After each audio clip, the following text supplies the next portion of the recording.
Ladies and gentlemen, this is Michael Yednak. I'm here with the infamous Tony Robles and the amazing Kevin Clark. We're about to get this show started.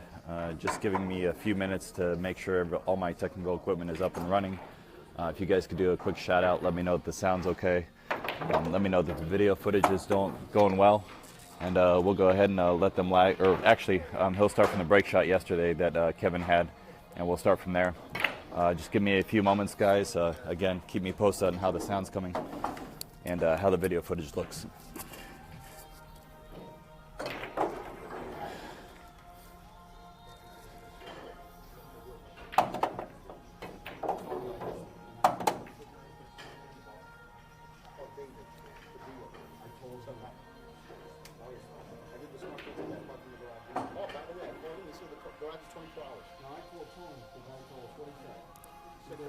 Hey guys, anyone watching out there, I am trying to get a little feedback on the sound and make sure the picture quality's happening today. Please let me know if there's anything off.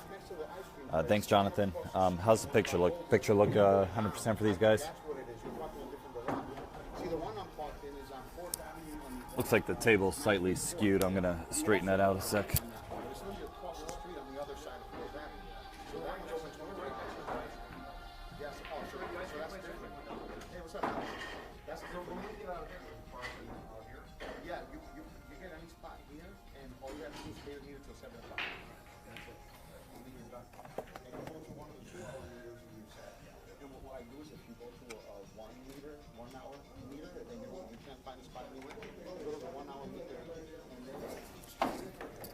Guys, just trying to make sure the camera's straight for this event. Okay, looks like I'm going the wrong way, so give me one moment.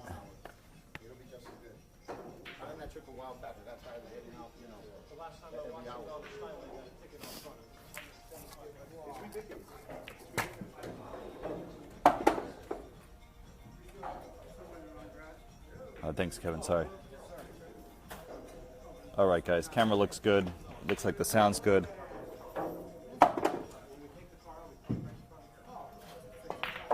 All right, guys. Looks like we're burning. Tony's hitting a couple balls here to warm up for me so I can make sure the live stream's going well. Appreciate everyone for watching. If you guys could start sharing. These guys will start very shortly, probably in the next 5 minutes, guys.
You said Mother's plastic.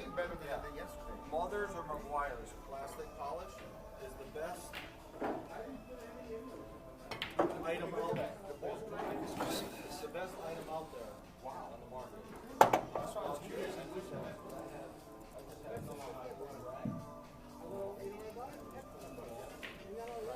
But that'll work with that. Account for the garage.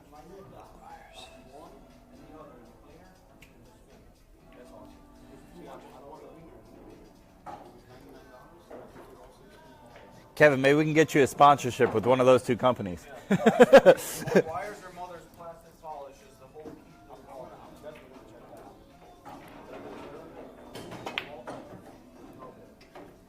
That's right, Johnny. We're just getting ready to start here. Yeah, now it's about 10 minutes. It's cloudy. It makes it cloudy. But if you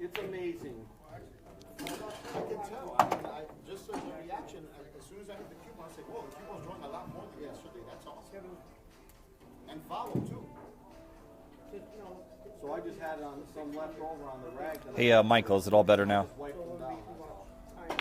I wanted to tell you, if you ever play a guy by the name of Travis, you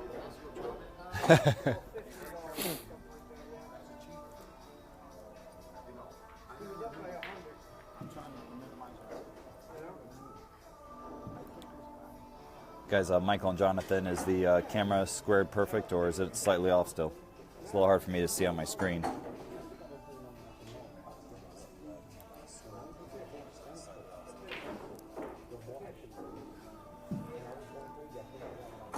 John, you have a good day. I'll talk to you later. I'll see you tonight. Well, I'll call you before we get there. Bye-bye. All right, guys, I'm going to try to twist this a hair more. Try to get this perfect for the screen.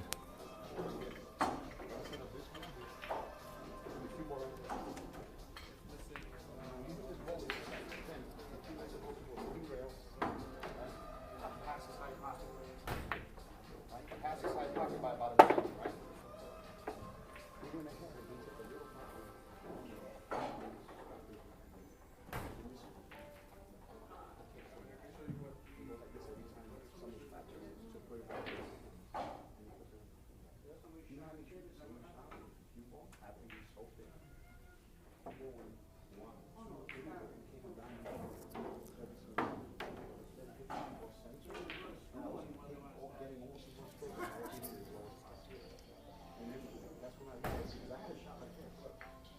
Guys, just getting this all squared away before we start. Is the pool table square now? Can someone just let me know? I think Jonathan and Michael says it's good. Guys, just confirm one more time for me, and I think we'll be ready to go. These guys are talking trade secrets here. It's pretty awesome.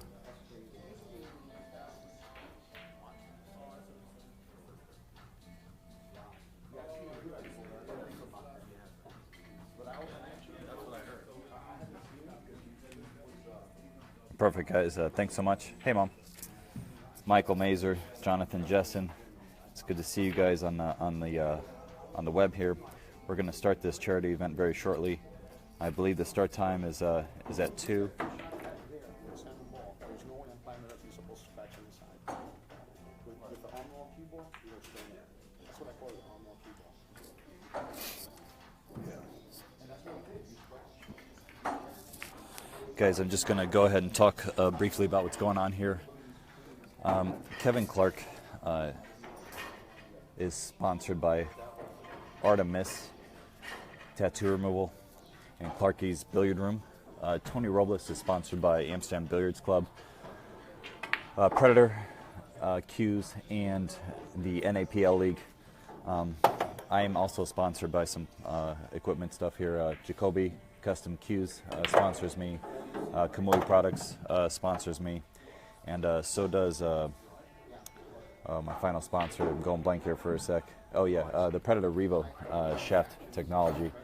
Predator has let me use their equipment as well. So Predator, Jacoby, and Kamui, all valuable assets to any good player that wants to have the best equipment.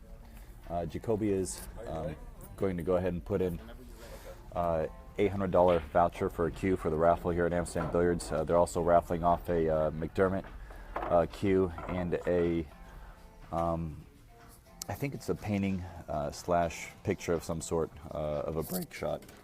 It's pretty awesome, the contribution we've gotten for this. And Kevin Clark's ready to go. He's about to set up the break shot.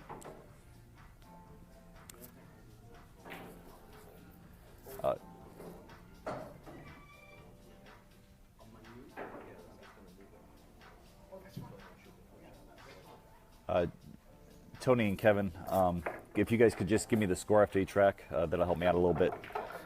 Awesome. And then we started 308 to 232 is where we're starting from.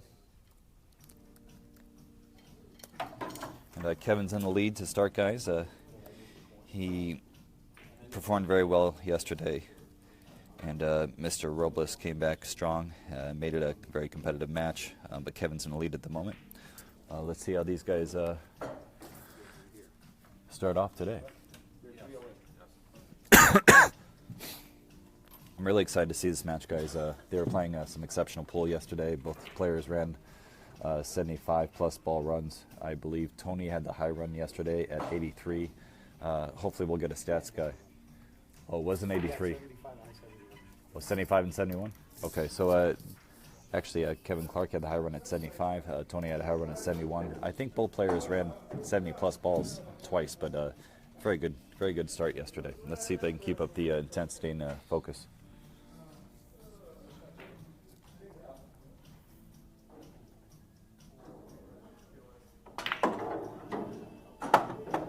Okay, Kevin with a very nice break shot, opening up. Guys, this is a charity event, and at the top of the title, I do have a link. It's rallyup.com. If you guys could please go ahead and donate some money to the right cause. This is a charity event for the people that are suffering in Puerto Rico and Florida, especially from the horrible weather that we've had recently.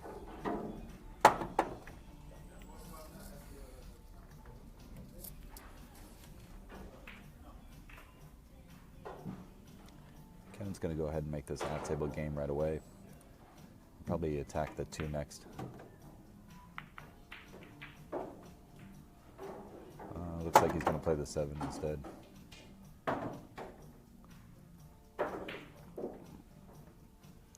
At a glance, he's probably going to use the 5, 12, or 14 to open up the stack underneath.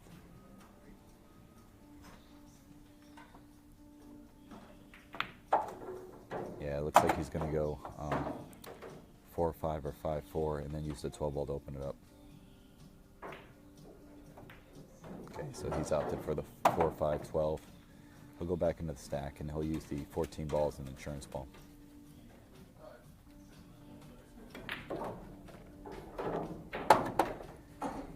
He's got a really good angle here, but cue ball is going to go a little more than he probably anticipated, so he might have position on the 2 ball or the 14 ball here.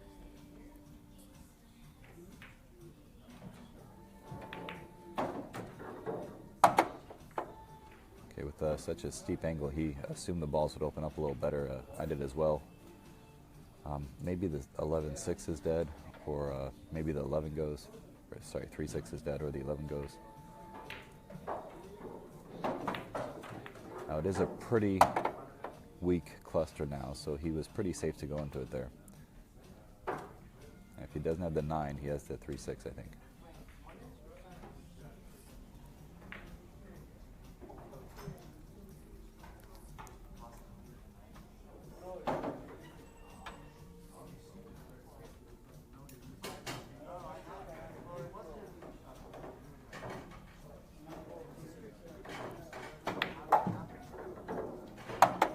Okay, so it looks like the 6 and 3 go in the left corner, so he'll use the 2 probably to get on the 3 and then use the 6 to the key ball.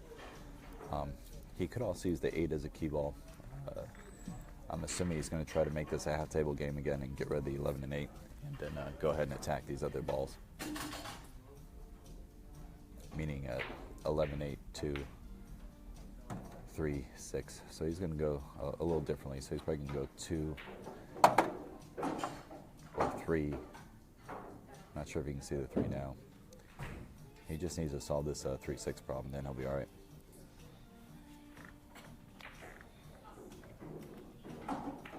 Okay, he's jacking up. So he's playing the 3 and probably drawing back for the 2 or the 6.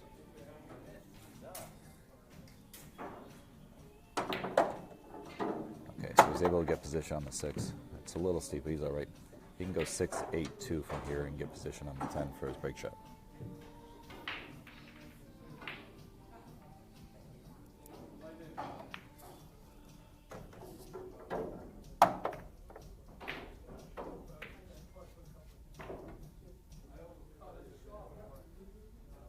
Guys, thanks everyone for watching. Christine's been super supportive. Thanks for mentioning her. Christine Jagdale and Gail Glazebrook, incremental to Tony and my success here in New York. It's a very tough pool scene here, and without their support, we'd be in trouble. So, of course, thanks our wives, and Kevin's wife, I believe, is a part of Artemis tattoo removal company, and she's also sponsoring Kevin and helping Kevin out. So we all have very supportive better halves with us. Gail was actually incremental in getting the donations set up through Go Rally Up. We are doing a raffle here at Amsterdam Billiards and giving away some amazing equipment. A special edition McDermott cue, Jacoby custom cues, giving a $800 voucher. We have a custom painting here, some other great stuff. So everyone involved in the raffle, we really appreciate that stuff. Kevin came with a great shot in the 10. He's got a good shot in the 13, possibly the 2. I think he's going to take the 13 here. The reason he'll take the 13 over the 2 is he's jacked up over the 13 to play the 2, whereas the 13 he can cut in pretty clean and not have too much of an issue. He's checking right now to see if the 3 is dead off the 1. He'll probably also check to see if the 11 is dead off the 9. Both are possibilities. He just has to play position to the 6 if the 3 is dead off the 1.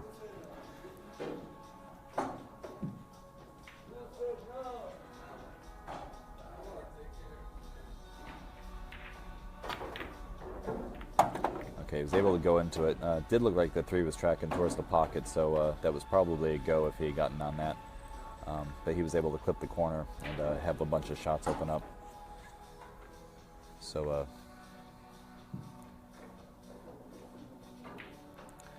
there's a couple different styles in straight pool. Some guys like to keep the ball up table a little bit for their key ball in the end. Tony's sort of famous in the area for doing that. He'll keep a ball like the 2 ball up table and use it as a key ball in the end. A lot of the other guys like to make it a half table game. You'll be surprising how beneficial keeping a ball at table could be. So let's see what Kevin decides to do. I tend to favor being a half table guy, so I try to eliminate all the balls up table.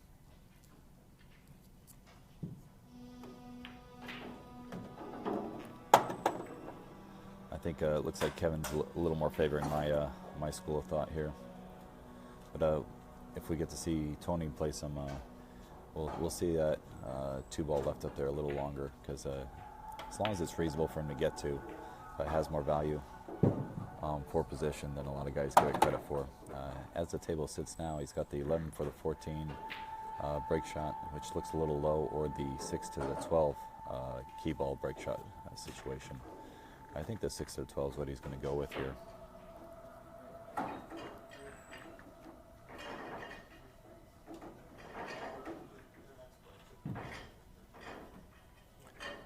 It's actually, looking at the screen, it's a little hard to see the triangle from your perspective. If we get a slight break, we may go ahead and outline that a little thicker for these guys.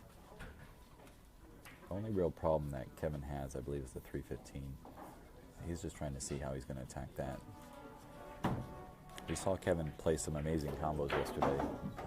He's very comfortable playing off-angle combinations and getting rewarded with quality pocketing. Danny Berruti mentioned yesterday how strong lefties tend to play as far as pocketing is concerned, and I can't disagree with him more. Agree with him more. One of our house guys, Steve Lipsky, is a lefty, and he just comes with some shots that are just phenomenal. It is truly amazing to see lefties in action. They also think a little differently. Kind of impressive to watch a lefty play so strong.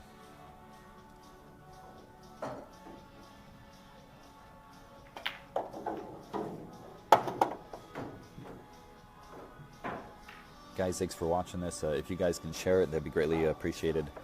We are trying to raise money for the, I guess, victims would be the best way to say it, in Puerto Rico and Florida. Donations can be, or you can make donations at gorallyup.com. If you just click on the link in the title, that should be helpful for you guys.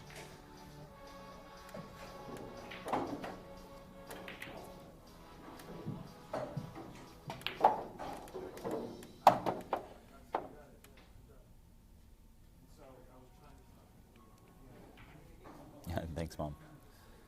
So Kevin may, I'm a little surprised if he shoots to 6 here, but it looks like he is. He might actually do something a little more creative here than me. I probably would have shot the 9, 15, 4, and then the 6 there for my position on the 12 ball. But he's going to go ahead and work a little harder because he chose a little different route. If he can pocket that 9 in the upper right corner, he'll probably do that because it's such a bad ball at this point.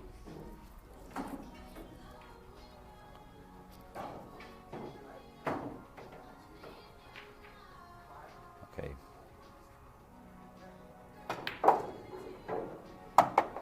He was able to get position on the 9 ball. That was an incredible shot he just played there. Bally shot. If he can get back and forth and get underneath this 9 ball, he'll be sitting pretty well. Now, he just used top with a little bit inside to check it. And he either got on the side pocket or the corner. He may have to bank this. I'm not sure how steep this is. From our angle, looks a little rough.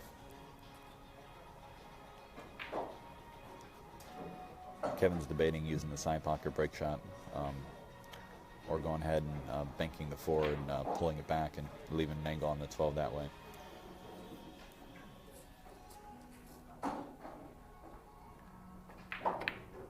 Okay, very strong shot from Kevin.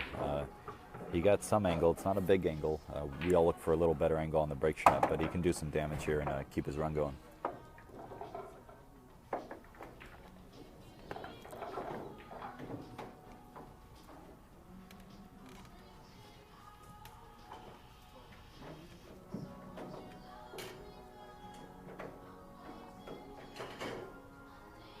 I believe the score is going to be 322 to 232.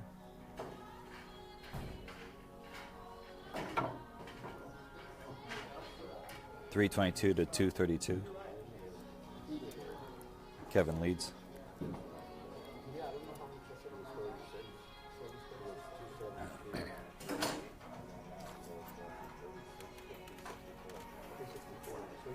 So from yesterday to today, Awesome. it was 272. Makes sense. I ran out to 308, which was 36, and then 2 backs today to start. So you're on a 64 ball run? From the remaining yesterday and today. Awesome.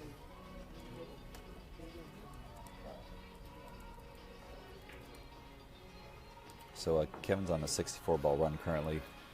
Now he's got some angle. If he can get a good secondary break shot off this, he'll be happy here. And he got a shot, I believe, on the 7 or the 1. Nothing easy from here, but I think he's got a shot in the 7 or the 1, possibly the 3 in the corner. If the 3 goes, he's good. If not, he's going to have to work. Could also possibly have the 6 in the side. I'm not sure if it goes by the 1 or not. You'll notice that when these players are in a position like this, he'll look for dead balls first, and wired balls. He's looking to see if he can combo the 2 into the 13-10 to make the 10. That'd be a 15-4-2 combination into the 13-10. He might even be able to carry him off the 5, but the looks like he has hit the 2 perfectly into the 13 from my vantage point. Yeah, he's looking at the carom, so it might lay a little better than I thought. This would be a really good read if this goes. You'll find in straight pull that you have to really be able to analyze the stack and understand what happens when you hit certain balls, where I'll talk about throw and those concepts as well.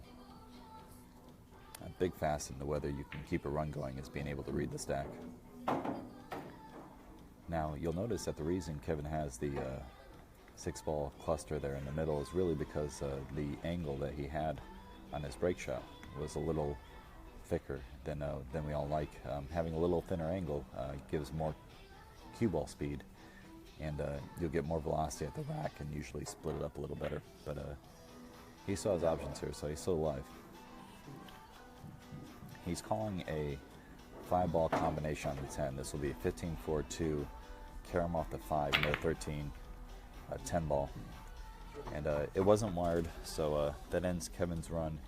A run of 65 balls. Another strong run from Kevin.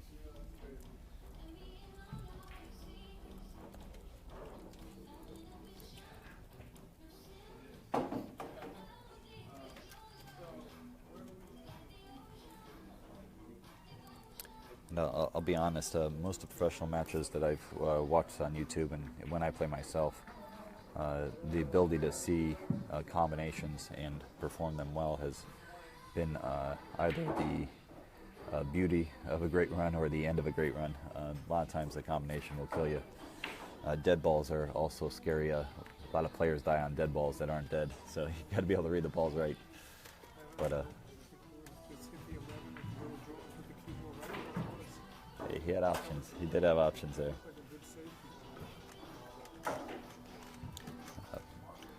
One of our on-viewers was saying that the 11-ball safety was pretty solid. And that's true. Kevin, I think, wanted to stay at the table and keep Tony Robles off, so he went with a more aggressive shot.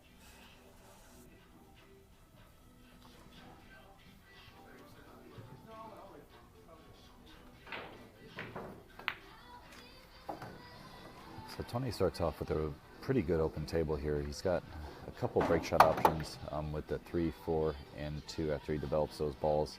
He's also got a little break shot options with the 9, 14, and 11 if he chooses to go into them at the right angle. He is going to eliminate this 10 and maybe use the 5 to mix those balls up. Tony is a surgeon when it comes to the table, so he'll try to find a route without going into balls very often.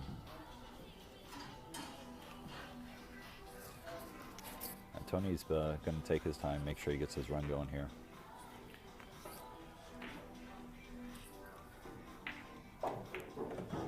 I had a coach at one point. He was also Tony's coach. Incredible gentleman. His name I'll leave in the hidden realm of pool players, but he talked about the 3 aspects of pool being the physical, mental, and emotional aspects. And I notice Tony's very strong in all 3 of those aspects. That's why he's such a scary opponent. Okay, strong shot by Tony. Whenever we get out of line, it's always harder to put those balls down that are of a little distance because you put yourself there. So that's a good shot by Tony. I think Tony might go ahead and clip this 11 out for break shot or open this 14-9. Good shot there. I might go ahead and play the 14 on the side since it's he's got position on it now. I think if it goes, he will. If not, he might wait. It is an ideal break shot, so he could hold it for a little bit and try to weave around these balls. But if I have an internal ball like that, I usually try to take that out.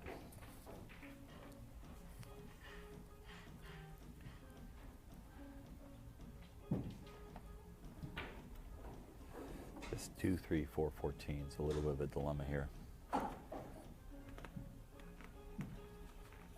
This is where you start to see the percentage play and the genius of Tony Robles. Negotiating these patterns here with the 2, 3, 4, 14, and 6 is really what makes the difference between a 300 ball runner and a 100 ball runner.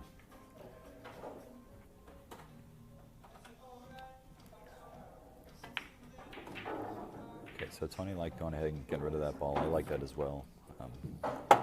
He could go into the 4 heel off shape on the 9, or he could try to weave around the ball still. He does have shape on the 4 up table if he plays a stop shot, so that's another option.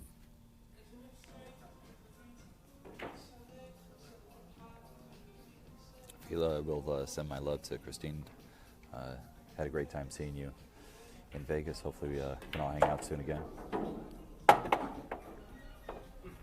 Okay, so Tony went into the balls and played smart position. He played for basically 3 different balls, ended up with a position on the 9. He also might have position on the 3 ball. Whatever he does now, he's got to decide what he's going to use as a break shot.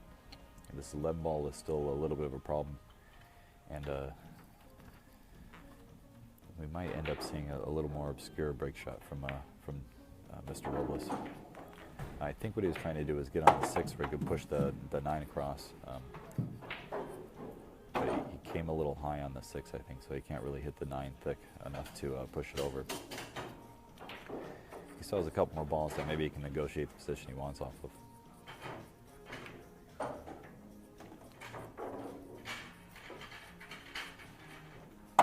This is a little tricky, but Tony could clip the 9 and push it out and have position on the 2 after. Let's see if he goes for that or if he decides to just stick with what he's got.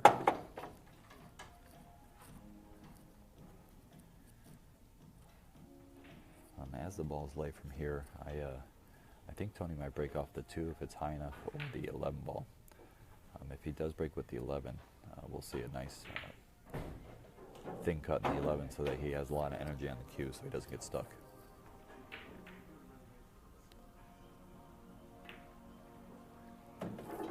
I see a couple of my league members sweating the match. Guys, thanks for coming out and watching.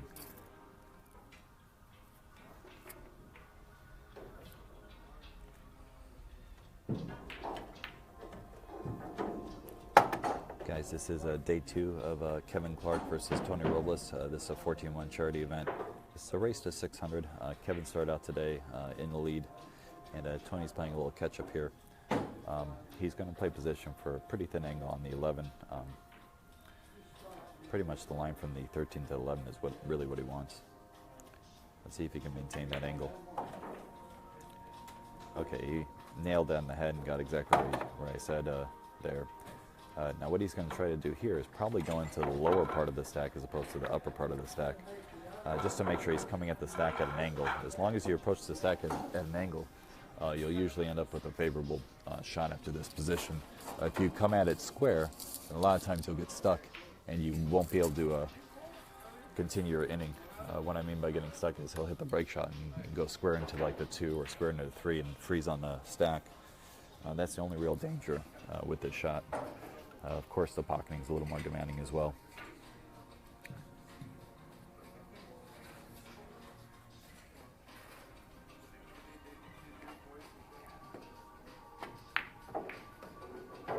Okay.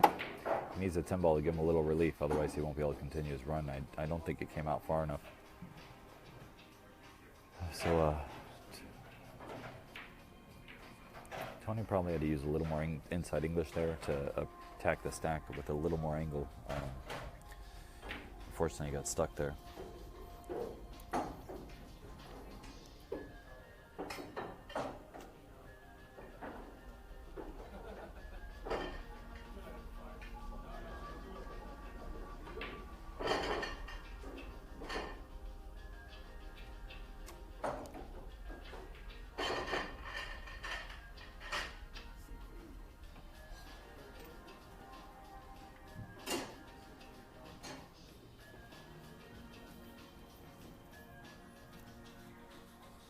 Tony's trying to see if he can play a quality safety from this position.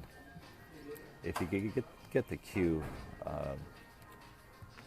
favoring the right side of the table, then the 13-4 looks like a combination. I'm not sure if the 5's blocked at all by the 12.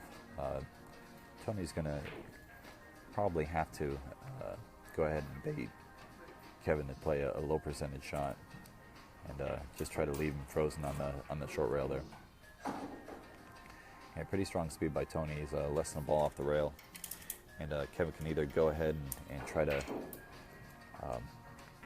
pot this 5 ball in the left corner, very demanding shot, or have Tony take a foul or a couple fouls more before they go ahead and shoot this. Gail just mentioned that there was over $2,000 raised so far for this event. We've had so many contributors. Jacoby Custom Cues reached out to me yesterday, and they're putting an $800 voucher for the raffle here at Amsterdam Billiards. There's a McDermott cue here as well, and there's a painting. And Kevin just came with some shot there on the 4 ball, jacked up, speared it in. He's got shape on the 14. Well, I think this is the 10 here. Yeah, he's got shape on the 10. He's trying to set up a carom on the 6 ball. He's also looking to see if he can get position on this 13. He's a little straight in on this ball, so I'm not sure how much he can spin it out.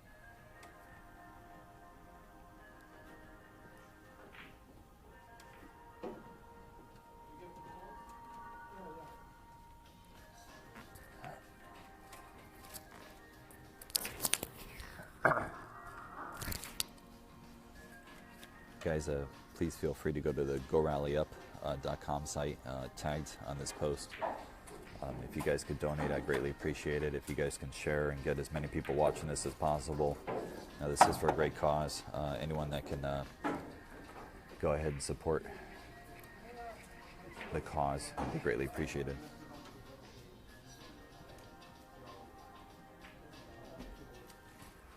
Tony was actually talking about the bridge earlier on. I'll try to find that out before the end of the match, guys. Kevin's going to play this 15-6.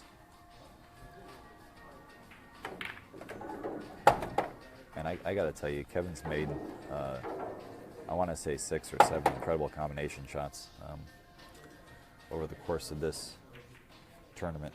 It's quite impressive.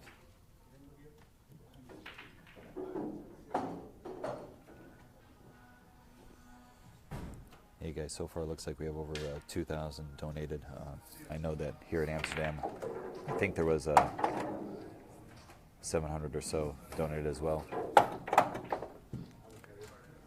Kevin had a weird carom and scratched in the bottom right corner, so he's got a spotted ball.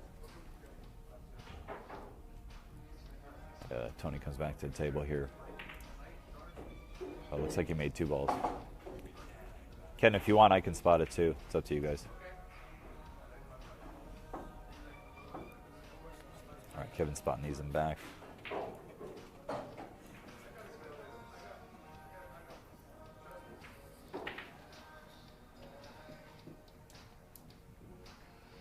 So it looks like Kevin's got 6 balls minus a foul.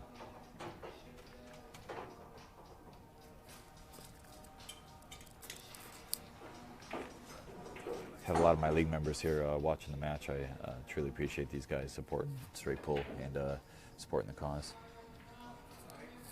Gail, thanks for watching. I'm sure Tony's always making us proud, but he's playing pretty strong here. He's just got to get a good break shot and get some runs going.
So Tony's going to attack the stack.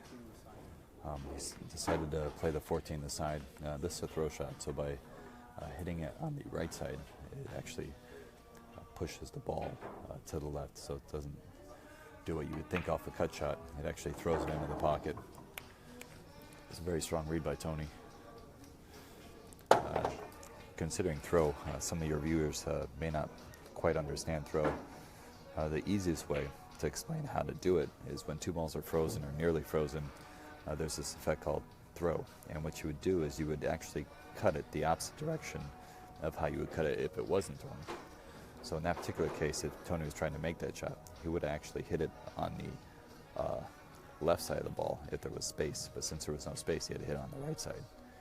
And it pushes the ball forward. It's also what happens in the 9-ball break and why we make the corner ball.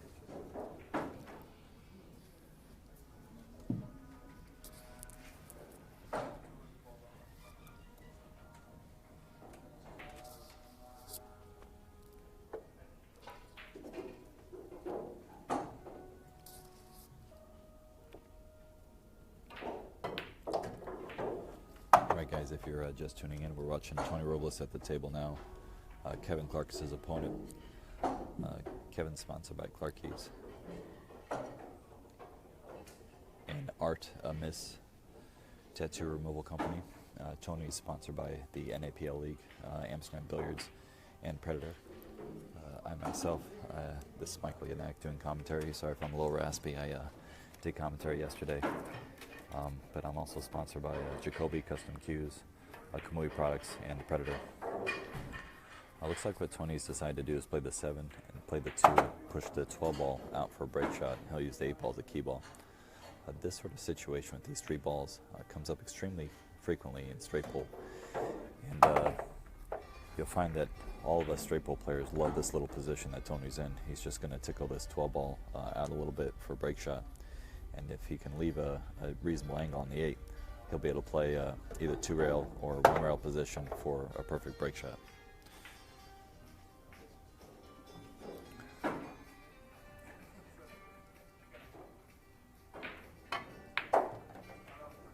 All right, so Tony's played a quality run there. Got very good angle on the break shot. From this angle, all he has to do is pretty much pocket the ball, and he'll be sitting well.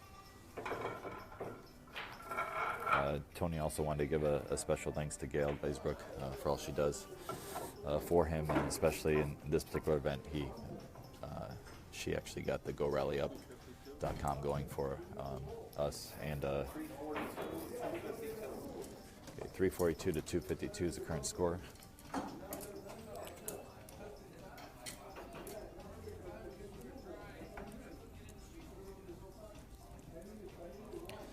This is the current score, and I believe Tony's on a run of 8.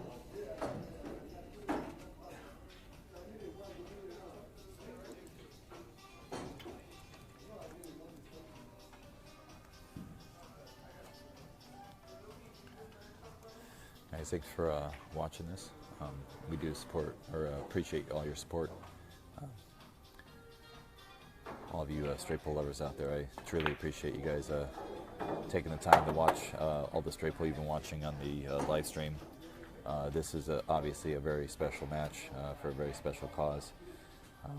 Thanks so much for watching this, guys. If you guys could share this, and if you could donate, again, it'd be greatly appreciated. From here, looks like Tony's got an easy shot in the 6 or the 11. I believe he's going to take the 6 first. He'll position on the 9 or the 14 after.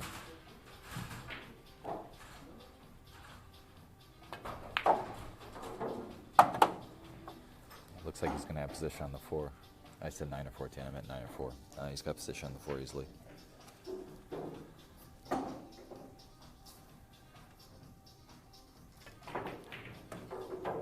Now, I believe what Tony's going to do is play position off the 9 for the 13 ball. Probably open up the stack a little bit, or he could just weave around and take some more balls off first. But he does have an insurance ball with the 11 ball, should he choose to use it.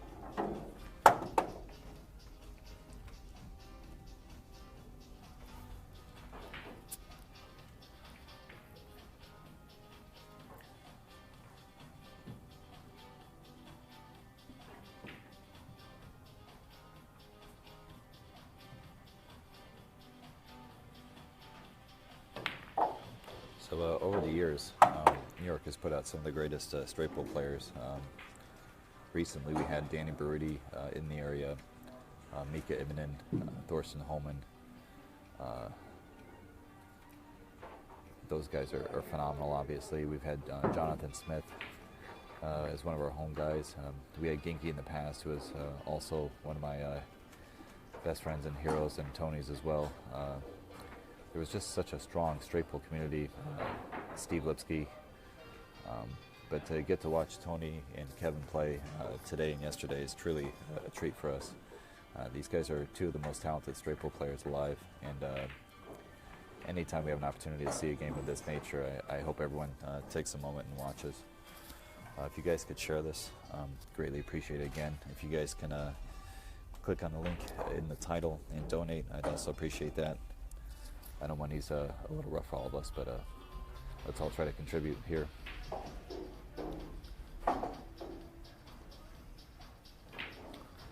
So back to the match. Tony's going to play the 14, probably play position on the 7, and maybe the 3 next. I got a little thinner on the 7 than I anticipated, so he might take the 5 out. The 5's kind of a useless ball. Tony does like to think of the balls as soldiers, or like chess pieces, so he analyzes which balls have more value and which balls have less value, and he'll eliminate the balls with less value to gain position on a triple ball.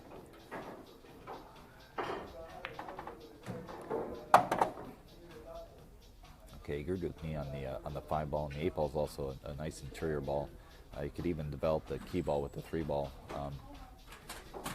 if he'd like. The problem with that is he doesn't have an insurance ball to do that, so he probably won't do that at this point. If the 11 ball weren't there, I'm sure he'd do that. But with the 11 ball there, he might have to set up a combination. So I don't think he's going to do that. Or if he does set up a combination, he's going to be nice and close to it. Like the 111's a little stronger than the 10-11. And he could always choose to just shoot the 3.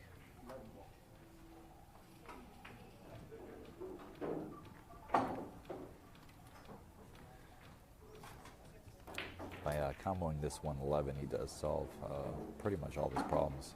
If the 1 were a problem, again, this is looking pretty easy here as far as standard straight pull patterns.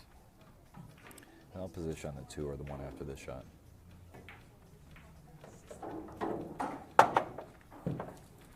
Okay, looks like he got in the 2, preferably. The 1's just as good, but he might go ahead and get rid of this 2 now.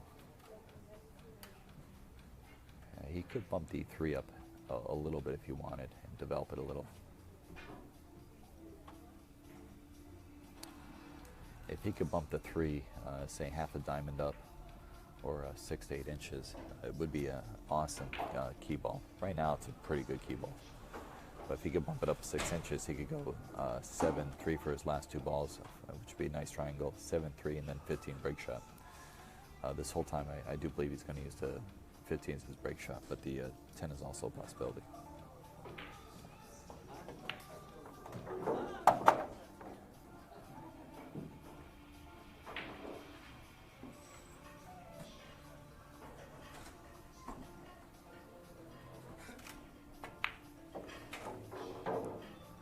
Okay, looks like Tony's going to go 1-10-3.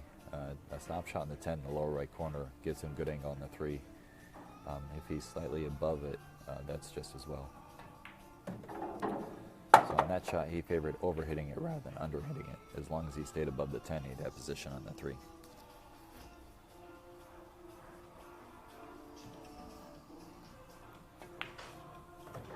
And you'll see, pretty sure he has perfect position here on the 3. You can just follow up and get a nice parallel angle with the 11.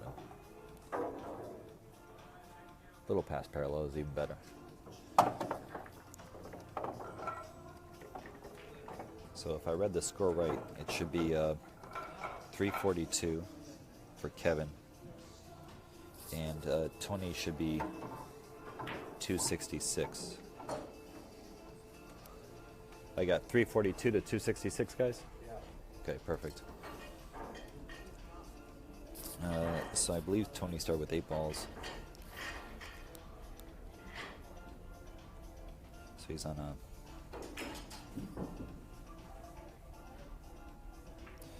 22 ball run.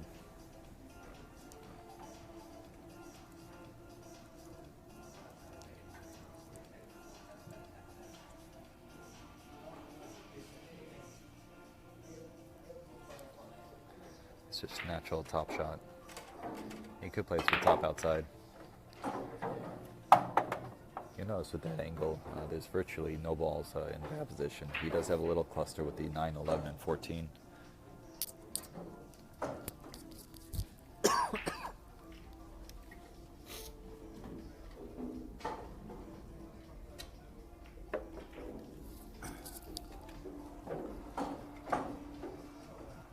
Guys, I did talk a lot yesterday, trying to do commentary for these guys. My voice is a little raspy and a little squeaky, so please excuse me if I don't sound very pleasant. Couldn't pass up this opportunity to go ahead and do commentary for these guys, though. We did just have Thorsten Holman walk in the room, another amazing straight pull player. As I was saying, this is just a hub of greatness in this area. Tony's, Thorsten's also known for being an exceptional person as well as player. So you have some of the, how should I say it, elite sportsman-like athletes in straight pull and just major contributors to the game. Thorsten's always very giving. Tony's very giving as well. And Kevin, who came up with the concept of this match, obviously very caring and generous person. So you see that amongst a lot of the straight pull players. They just want to help people and help the game. So it's a pleasure to be a part of this community. To see these great players live is also a joy myself. Back to this match here, though. Tony's got a little cluster here with the 9, 11, and 14. I believe he can play position on the 9 off the 6 if he chooses. That does solve part of the problems, but the 9 is actually a great break ball, so he's probably deciding whether he wants to maybe use the 9 as a stopper and create the 11 ball or the 14, or if he wants to go ahead and knock it off and use the 11 or 14 as the break shot. Looking at this at a glance, he's got to figure out a solution to probably hold the 11. Maybe the 11 and the 1 will be his 1 ball key ball, 11 ball break shot.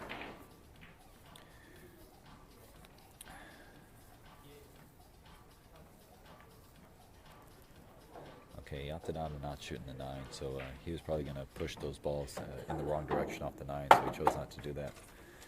I think he was trying to create an angle there off the 4 that he could go into the 11.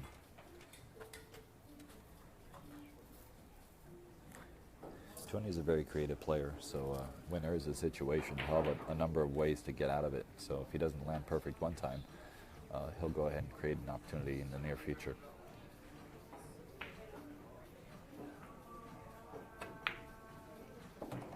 Center of the pocket there with the 5 ball. Now, if Tony does go into these balls, and when he goes into these balls, he'll be very deliberate with the speed at which he hits it. He's not going to cause more problems. He's going to try to push the 11 against the rail and not have it tied up. That was a perfect shot by Tony and a very well thought out shot.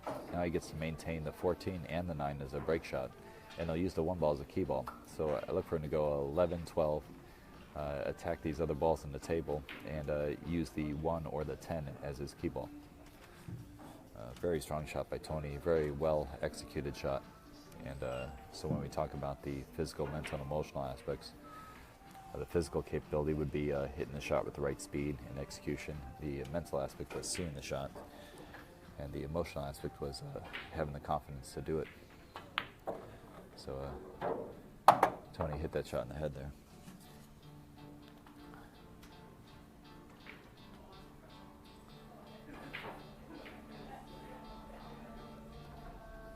I believe if I was shooting here, I would probably go 12-4, 10, or 12-4, 10, 14, 7.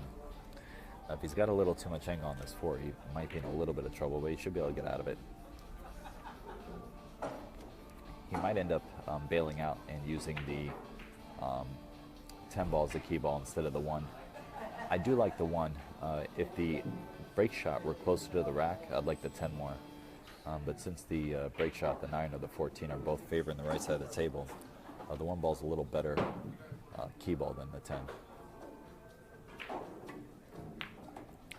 Tony's gone ahead and weighed out his percentages and decided that he's going to go something along the lines of 7, 4, 10, 14, and use the 9 ball as a break shot, I believe.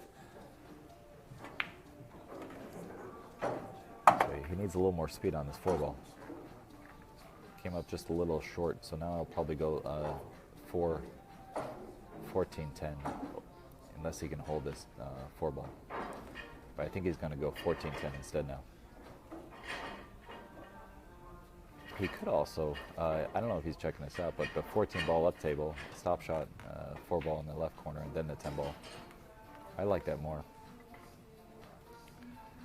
But I would actually bail out here, play the 14, then the 4, and then the 10. Let's see if Tony sees that.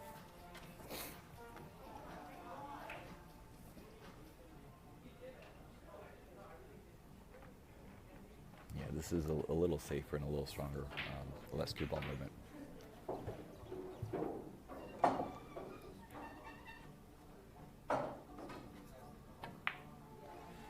Yeah, I have to believe Tony made the right decision there to play the 4 and play position on the 14. It just was fraught with too much danger. He could have got the 9 or the 14, so it wasn't a super risky shot, but it was more of a 9 ball position play than a straight ball position play.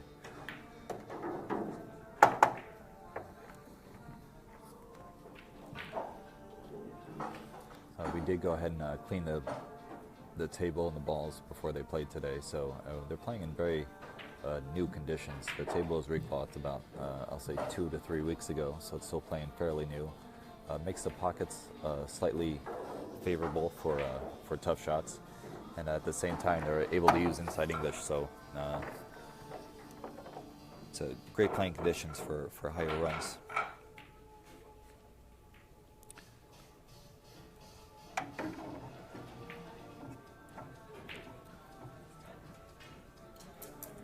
Another nice rack by Tony. Tony's on a 36-ball run.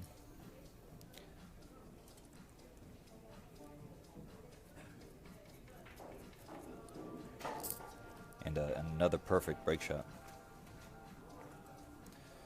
That was a really nice pattern he played there. Max, thanks for sweating this match.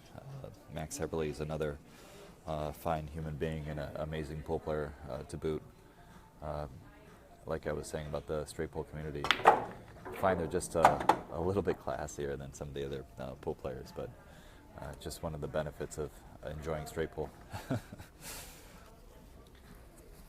We do have the World Straight Pool Tournament coming up here. Most of us in the area are playing, including Tony. Kevin's actually unable to play this year, but Danny Brewery will be there. Myself, Jonathan Smith, a lot of fun players from the New York area.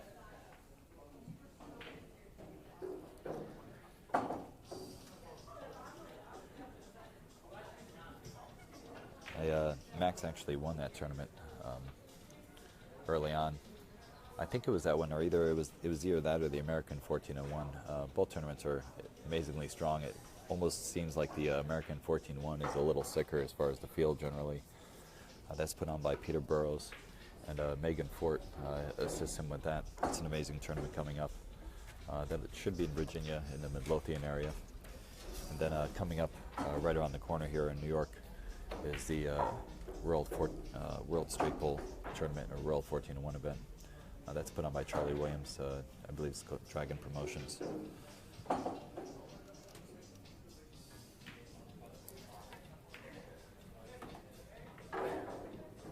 All right, so back at this match, I believe Tony's going to go ahead and get rid of this 2 and 3 13 ball and maybe use the 4 balls of break shot. He could play the 4 now and have the 13 as an insurance ball.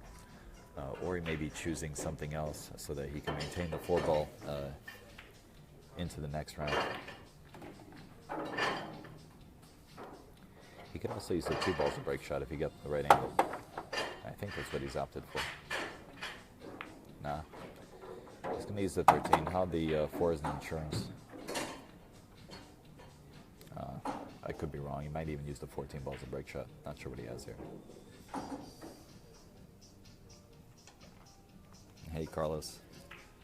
Carlos actually just snapped off our straight pool league division here. Max, Carlos, thanks for watching, guys.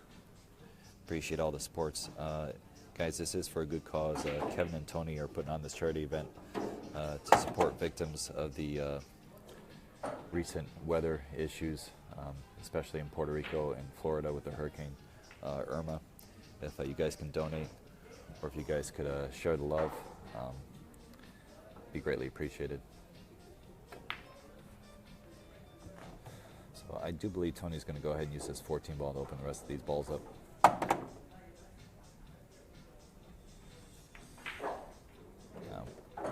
He got the right angle. He should have a bunch of shots. If he can hit this softer, he'll probably develop the 1 ball as a break ball in the next table.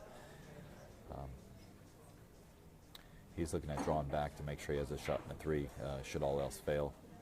So he will have to hit this with a little bit of pace to come off the 11 and get position on the 3. I would probably hit this a little softer and read the stack and make sure I had a good break shot off the stack so that I didn't have to hit it quite so hard and I could develop the 1.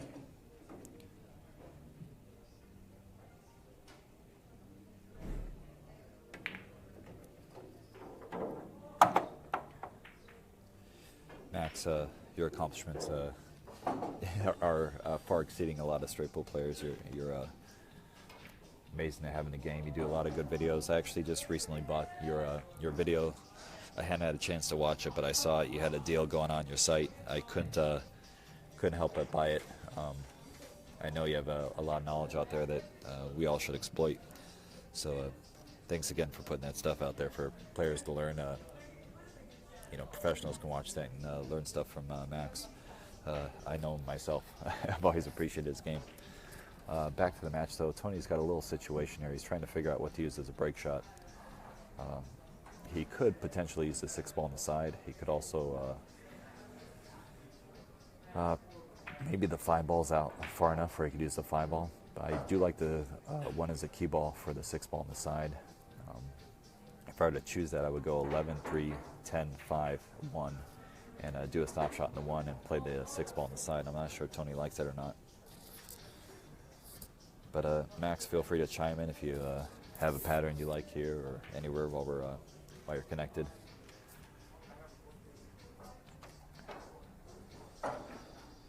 Looks like Tony's going to do something a little more creative than what I saw, so let's see what he decides.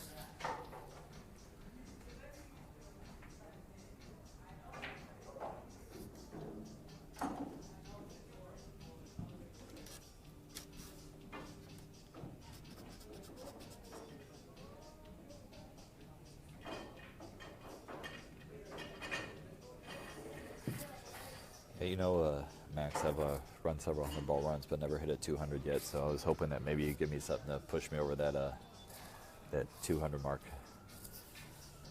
But as soon as I get some time to invest in what you have there, I'll scope that stuff out. I'm sure it's good knowledge.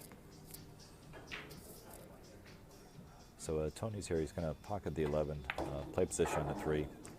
He might go 10-5-1, like I said, and use the 6-ball as his break shot.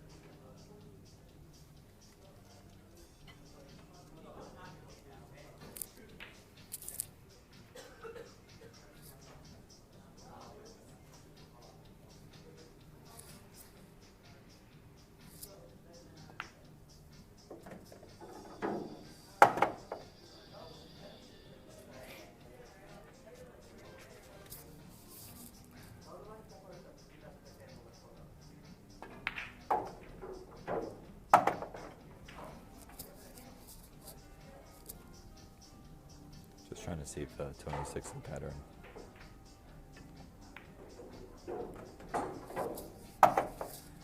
Right, so he has options here. He can either draw back and play position on the 10 or the 6 in the corner, or he can go forward and play the 6 in the side and use the side break shot.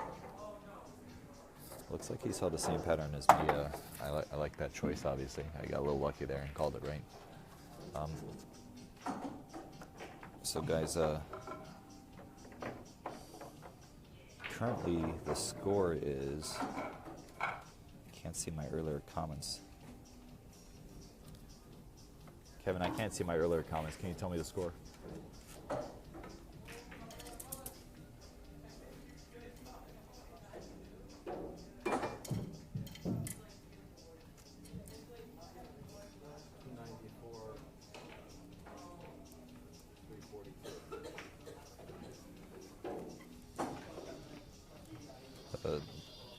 Current score is a 294 to 342.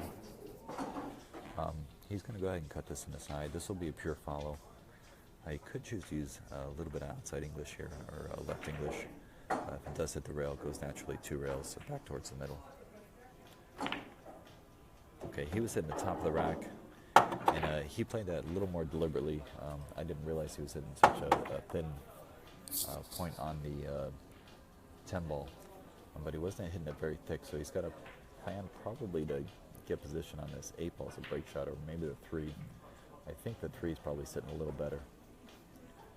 Let's see if he can get position on this 3 ball off the 7.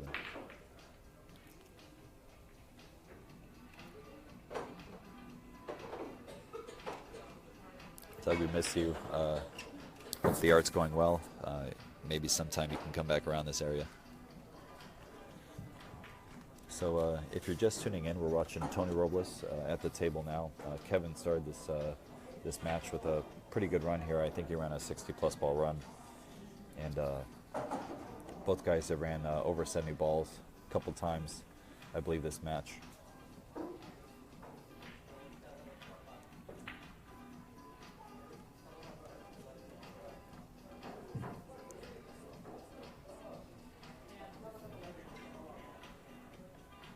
Doug, I hope the art is going well. I miss seeing you around here. looks like Tony's trying to get on the 3 ball. He needs to get a little higher so he has the right angle. If not, he's probably going to have to, maybe he can swing 2 rails around and clip the 1 or the 12. I'm not sure if he got high enough on this ball. I believe he did. So he can probably go 2 rails and probably try to split the 12 and the 8 would be the safest. Okay, he split the 12 and the 8, and he did exactly what he needed to do there. He got 1 more ball out. He'll check immediately to see if the 11 is dead off the 12 or the 12 is dead off the 11. He'll also check the 2 to see how to get on that for his other potential break shot. He could use another side pocket break shot, or he could try to play back to the middle of the table to play above the balls. I don't think he'll play the 8 ball and go into the stack unless he's sure he can get position on the 1 ball. He will also check the 1 ball, make sure it's not dead off the 15. From my screen, it looks like it's a close shot there.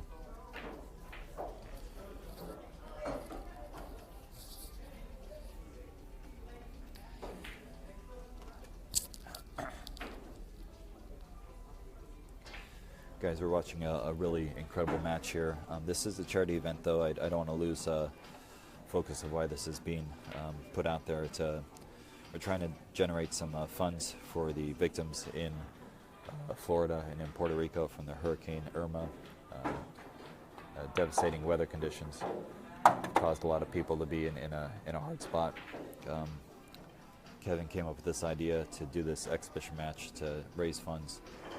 Kevin donated some money, Tony donated some money, and we've all sort of put our time and efforts into this to make this happen. I believe Tony's going to go ahead and play the 2, probably with pure follow.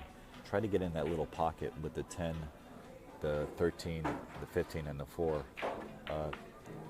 Okay, he wasn't quite able to get in the pocket, so he had to stay above the balls, and I believe he got position on this 12 ball. At least looks like it from here. Hopefully he didn't get hooked by the 11.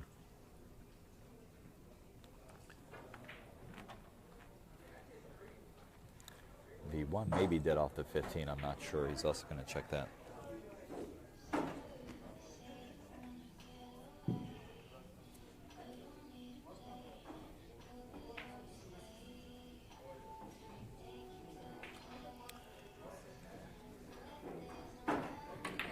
It's funny you mentioned that, Max, but Tony is playing with the Revo shaft. He's converted to the new equipment. It's a carbon fiber shaft by Predator. I assure you the quality of that cue is amazing. I also play with that carbon fiber shaft. He's going to go ahead and break with the 5. I just don't want to lose sight of that. He'll hit the 13 and the 10. Hopefully keep the 10 in the area of the break shot because the 4 is probably going to go a little low. I don't think he can maintain position of the 4 balls in break shot, but maybe the 14 will hold it up. But yeah, this Revo shaft is a very low deflection shaft. It's a very strong substance. So the power you get with this cue and the lack of deflection is just incredible. I've been playing with one now for almost a year. It took me about a good 3 months to really get a handle on it because it was such a low deflection cue. But I absolutely love it. So Tony, I probably should mention, is sponsored by Predator. It's not because of financial gain. It's because they really make quality equipment. All right, he needed that 10 to bounce a little bit for position, and he got it. He does probably have a break shot with the 4 ball. He also has the 13 ball or the 10 ball he can shoot at now. The 15-1 isn't that difficult of a combination, but he'll probably play 13, 14, 15, 1, 10 is what I see at the moment. Jim, thanks for posting that for me. I really appreciate it. This is an amazing cause, and I appreciate putting up the that post. It's also in the title of the video, in case anyone can't see what Jim just posted. Okay, so I think Tony's going to go ahead and play the 14. He could push the 4 out, but he's probably going to try not to move the 4 too much, and then play the 15 and then the 1.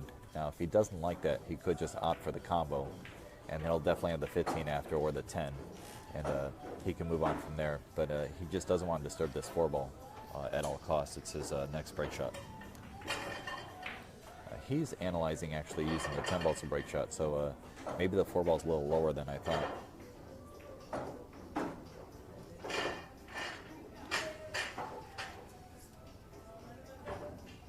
Guys, if most of you guys can share this, if you guys like what you're seeing and if you like the cause, please share this. It is important that we get as many viewers as possible and as many people donating. All right, so Tony actually tried to develop the 15 ball as a break shot there, potential break shot. Wasn't quite able to get it high enough, but I do believe he'll hit this corner ball, and if he can hit the corner ball with the 4 ball, Tony has a really good break off that. Right now, I think he's going to kill this ball and play position on the 14.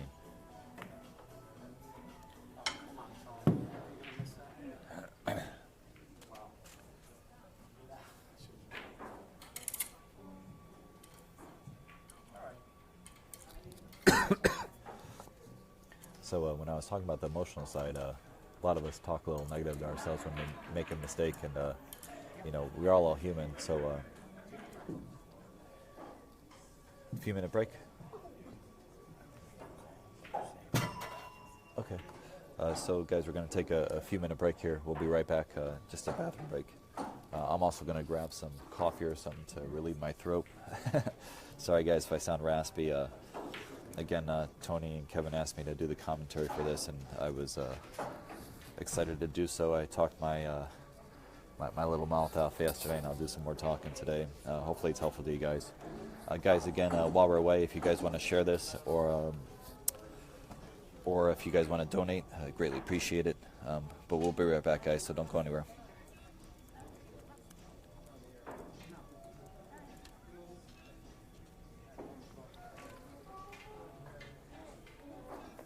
Hey, Jeremiah.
All right, guys, I'm back. I'm going to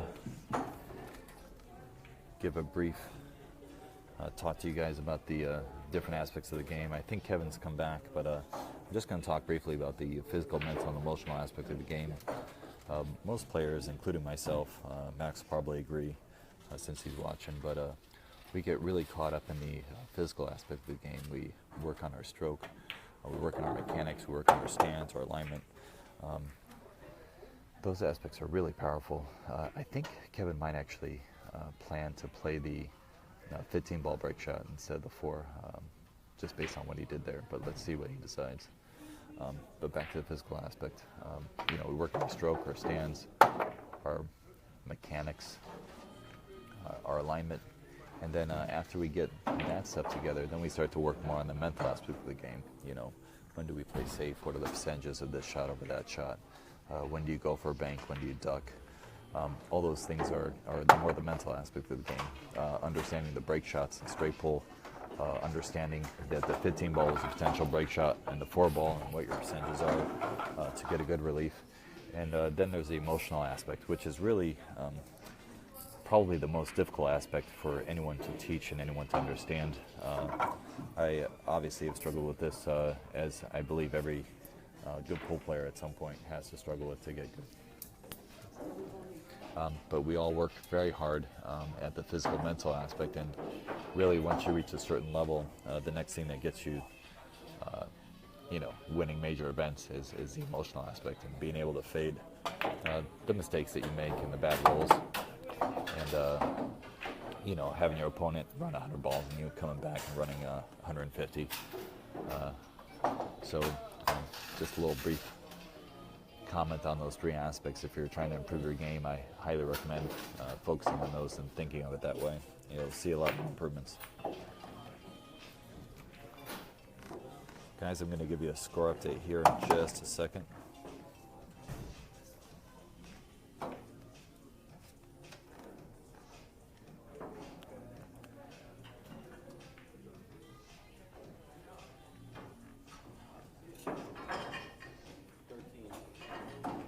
Okay, so Kevin's calling the combination on the 13 here.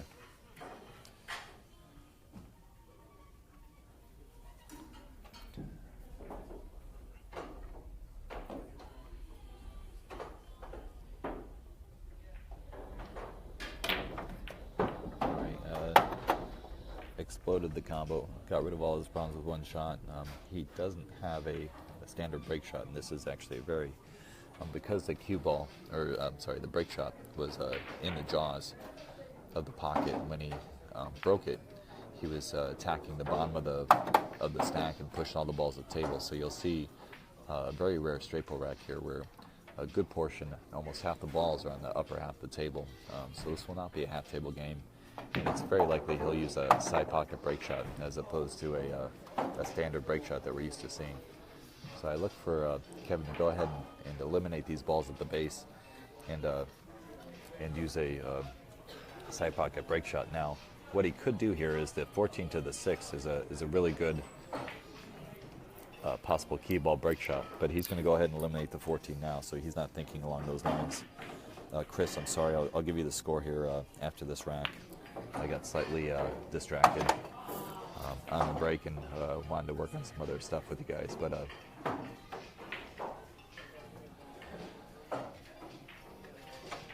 I think he was trying to get position where he could draw into the 6 and pull the 6 down, but he didn't quite get there. So I think he's just going to go ahead and bail out and use maybe the 4 ball as a break shot, possibly the 8 ball, but I think the 4 is a little better. So let's see if he doesn't use the 1 to the 8 on the side at some point to get rid of those 2 problems. The 8 balls is only last problem situation here. And all the balls lead to the 4, so he doesn't really need to worry about that. He just needs to get rid of the 8.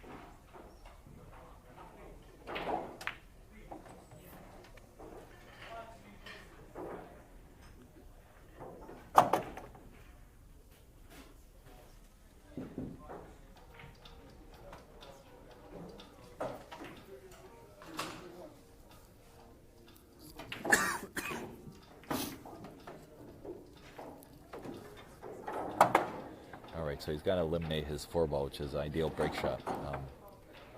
He didn't want to do that, obviously. He was hoping to have position on that last ball that he hit. So he's got to reevaluate his plan, and it's not looking very good from here.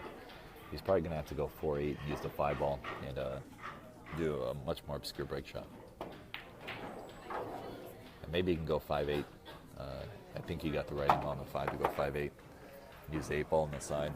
The 8 ball is just a little more difficult to pocket than the 4 was, so that's why the 4 is so much more favorable. But they will work well, so good decision change here.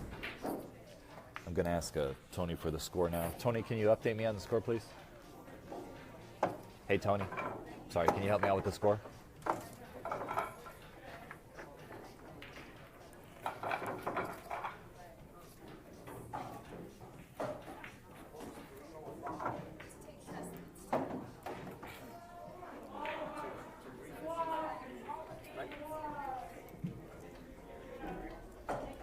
Thank you, Tony. Guys, I know Tony had a pretty good run there. We'll calculate that after. But right now, the current score is 305 to 359. Kevin leads. He's on a run of 17.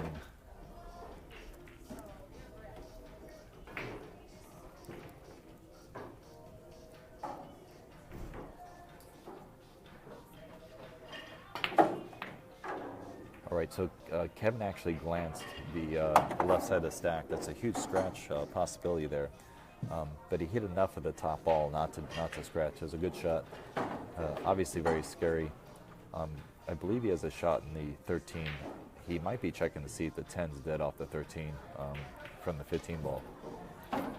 Seems a little risky to me, but he obviously is checking it to make sure, because if it is, that alleviates one of his problems. So as long as the 13 doesn't tie up with the 14, it's a good decision if it's dead. Otherwise, you should probably just go ahead and stick with the 13 and maybe use the 7 to attack the rest of the shots, or to attack the rest of the rack.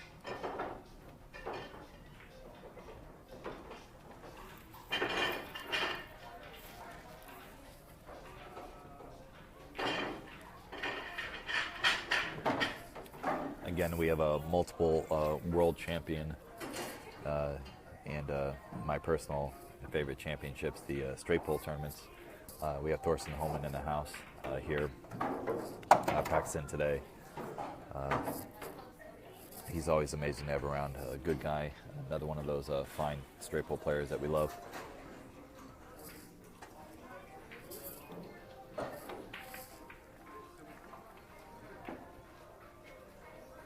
I believe Kevin's going into the stack here. It's a little precarious, but has a good reward. No, he decided to use the 7 like I thought, or the 11. I think the 11 goes. 11 will open up everything. Another thing I mentioned yesterday, whenever you are going into the stack and you don't have insurance, pretty much the only safe way to go into it, generally, if it's a thick stack, is from above. When you attack the stack from above, you very rarely get a bad roll or get stuck to the rack and don't have a shot. So you'll notice most of the upper echelon players, 200 plus ball runners, seem to approach the stack from above when they don't have insurance, and they're still playing for balls in the stack, but they're a little more focused on attacking it from above, because they know the cue ball is going to come back out to the middle of the table. Kevin's got a little bit of a very demanding shot here. He's just going to work on his fundamentals, make sure he stays down, sees the ball clearly, and then take his time and deliver. Okay, quality shot from Kevin. No fear from this guy. He's here to play for sure.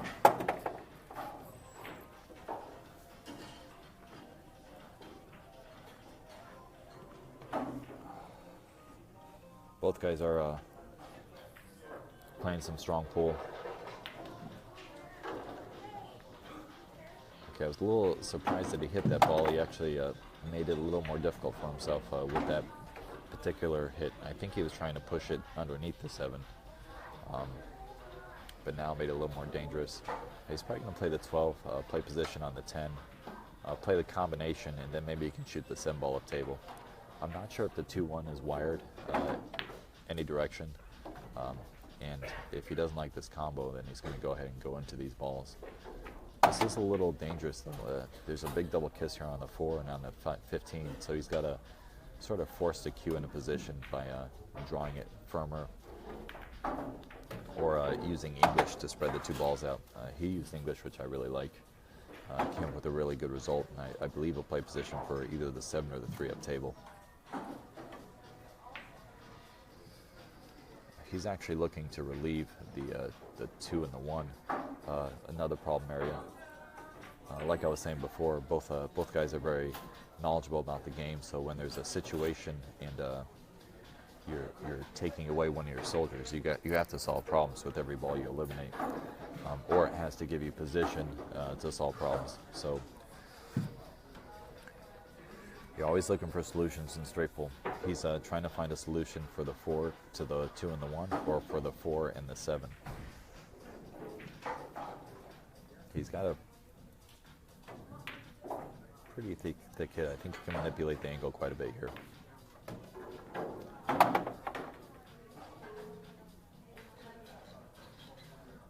Okay, so that was a little bit of a poor judgment there. We are playing with new claw, so he may have thought that the cue ball was going to rebound a little more direct at the 1. But if he hit the 1, he might have caromed and scratched in the corner. So I think he was really trying to go into the 2 there and play position on the 15. I think that was the safest way to go into those 2 balls. If you clip the 2 ball, you have position on the 15, you're not in any trouble. Kevin's got to come with an incredible shot here, and he's not guaranteed a reward if he does make it. Both the 3-7 are tied up and the 2-1. So he's going to have to bang something or get some incredible position or go into the balls. As he did, that was an incredible shot he just played there.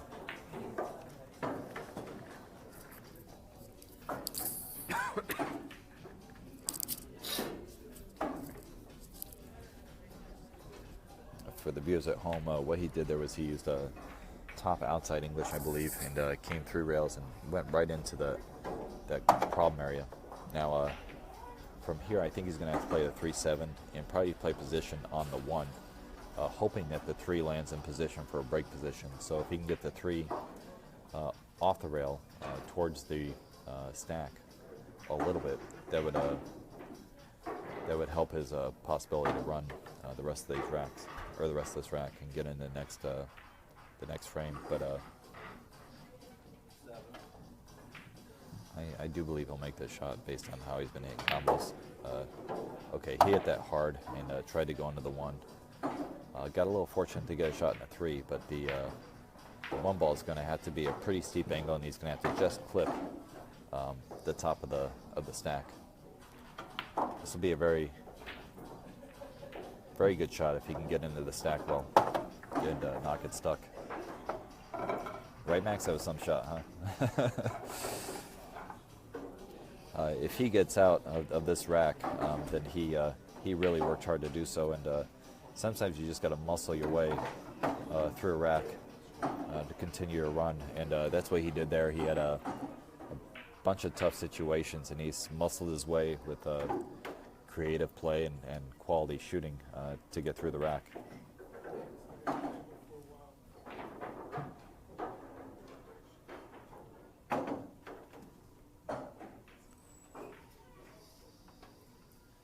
So Kevin's on a 31 ball run.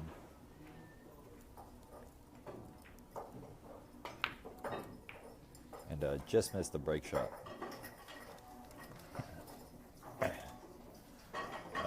Tony, can you just update me on the score quickly? Sorry. 373. Thank you. So Kevin had a 31 ball run. Current score is 373 to 305. Kevin still leads.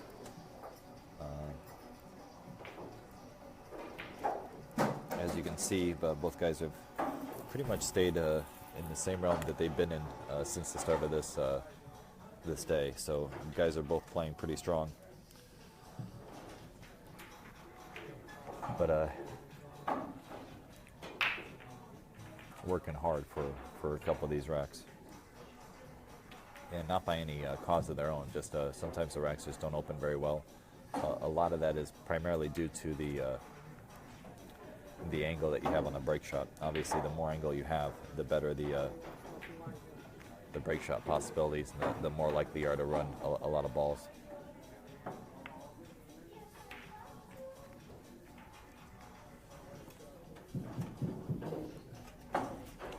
Reese Chen, thanks for watching, buddy. Guys, if you could share this match, I greatly appreciate it. Everyone out there, please try to share this if you can. Again, the more people we get watching this, the more people will probably donate, and the better the cause. Also, it's always good for straight pull, for people to watch straight pull and support straight pull. Seems to be a little bit of a resurgence coming around with straight pull. I hope that is factual, and that we get more of an audience supporting this beautiful game.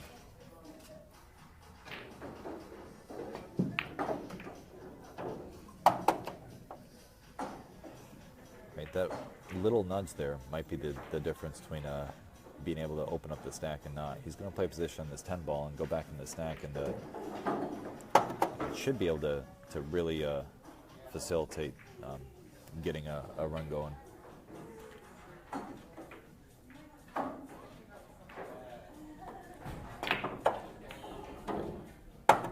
He just didn't want to lose his cue ball there. He did create a bit of a nasty cluster with the 14-9, 12-1 there. That was unpredictable. You can't really do anything about that. What he can do right now is, I believe, probably get rid of the 14 and the 9 if he chooses. And he should have the 6 balls insurance.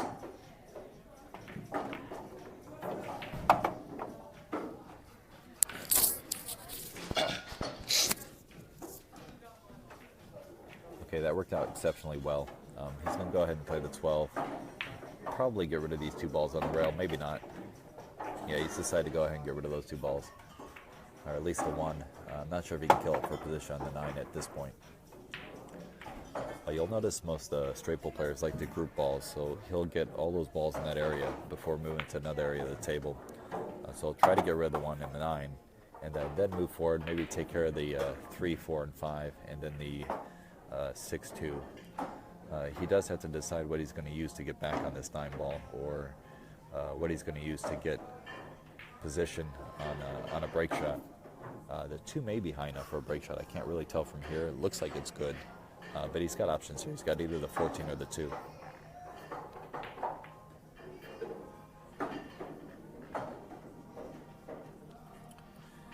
Yeah, Reese just qualified for the World Straight Pull event. It's a pleasure to have him performing so well. He's been working very hard. I hear comments about him practicing hard all the time.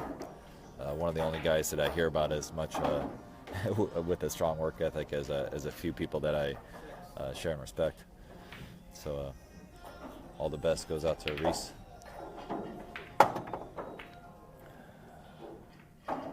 So this 4, 3, 5 needs to be solved pretty soon. If the 4 goes in the side, he'll probably play position on the 4, and then he can take care of the rest of the problems. He'll probably go 4, 3, 5, 9, or 4, 5, 9, or 4, 5, 3, 9 after this 2 ball.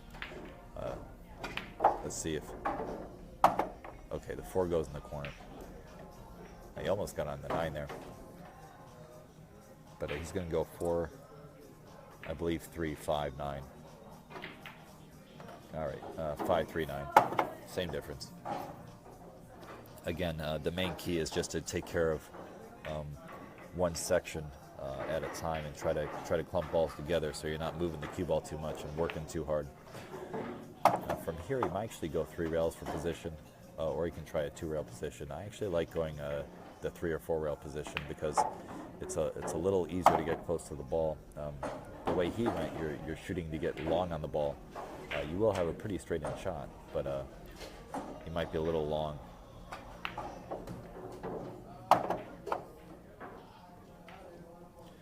He ended up with perfect position, so I can't argue the way he went. I think that might be a personal preference on that last position play. I do like to go 3 rails, but his position play, obviously, he landed perfect on the ball, so both work well.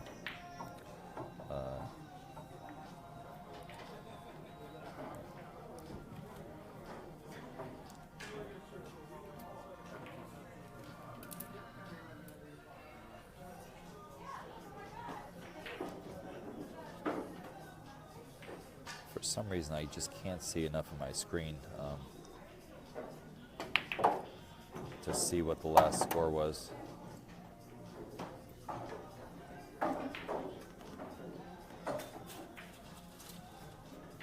But I'd like to see the commentary.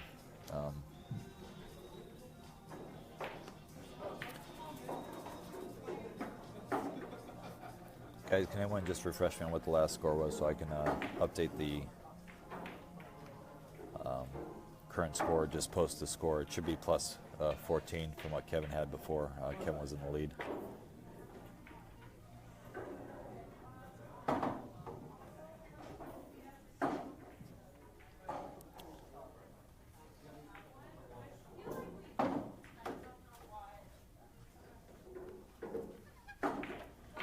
Ooh, Reese, I didn't realize there was a jaw spot this weekend. Man, I'm hearing a lot about your room. If I could get on the mailing list, I'd greatly appreciate it. I'm just going to throw that on here in case anyone wants to reach out to me anyway.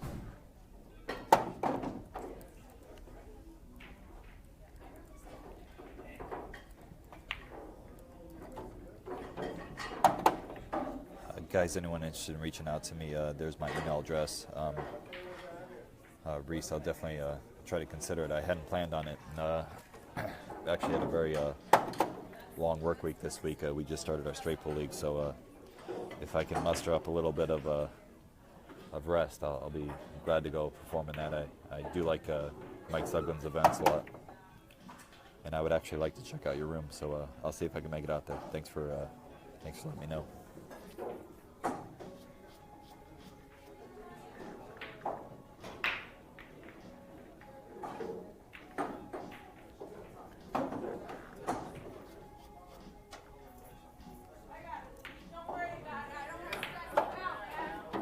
So Kevin's probably going to, well, he's trying to get on the 4-ball so he can go into the stack, or the 13-ball looks like, or 12-ball I think it is, yeah, 12-ball.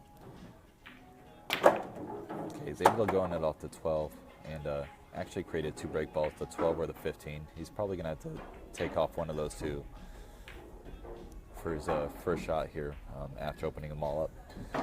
He's a slight problem with the 5 and 3. The 15 actually leads to that, but that's his break shot. So he's going to have to play some quality position play to go ahead and clear out that little trouble area. I believe he was trying to play position on the 13 there and came up a little short. He's a little frustrated, but he'll come through here. If there's a shot, he'll come through. But he just came up a little short on that. It's critical that he overhit that ball rather than underhit it. Had he overhit it, he would have had either the 15 or the 13. 15's like a quarter of a pocket, but underhitting that ball was fraught with peril.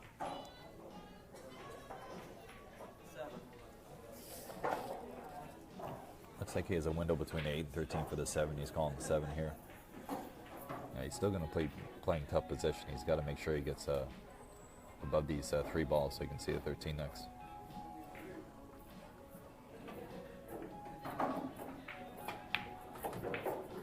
Right. I believe he had to play it to the outside of the pocket, and he hit it perfectly, and he actually got to the right side of the table, so he had a shot in the 6 or the 13.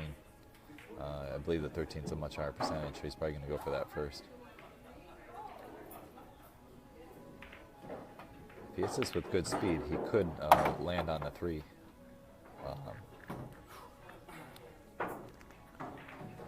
You can see how just getting out of line on one shot, you know, if he had gotten on that 13, this whole rack would have been a lot easier. But because he got slightly out of line, he's got to work for this particular rack.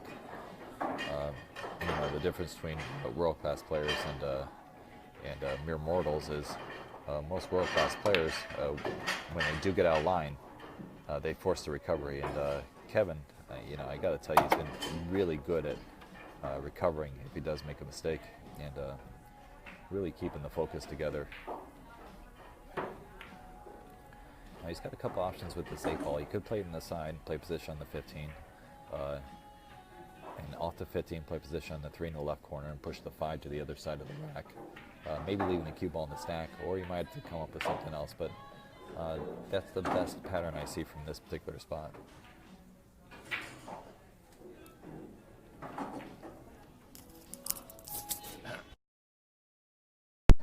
Intelligent in his straight pull approach, and he'll look for any possible balls that are easily pocketed, so he can use those to his advantage to open up the stack or play position.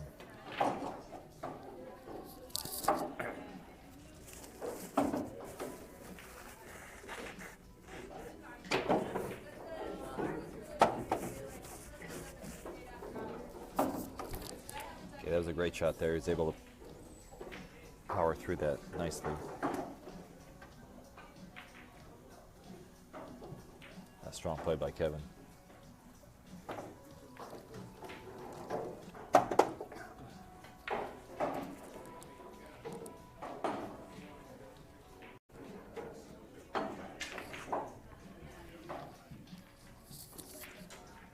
Alright guys, sorry we lost footage there briefly. I'm back, and we should be in action.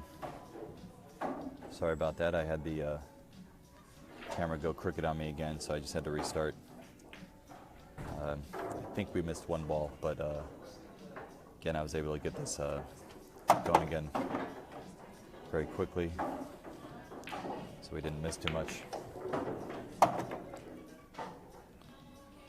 I think what may happen there, guys, is the camera just turns on me every now and then when I'm getting close to a certain hour mark. But I am back in action here. Hopefully you guys can switch over to the new camera and are watching this. Sorry that you guys have to do that every now and then.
So guys, Kevin's making quick work of this. He's just going to play natural position on the 13 and played a really nice out there, nice and easy. Everything was a straight pull player's dream. He had a very good shot opening up, going through the stack with the 6 ball. And that sort of solved all his problems, and then he was able to negotiate the rest of the rack nice and cleanly. We did get disconnected for a split second, so I think you might have missed one ball, but got you guys back in action here.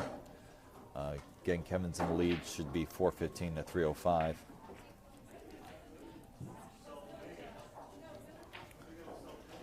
And got a quality break shot here.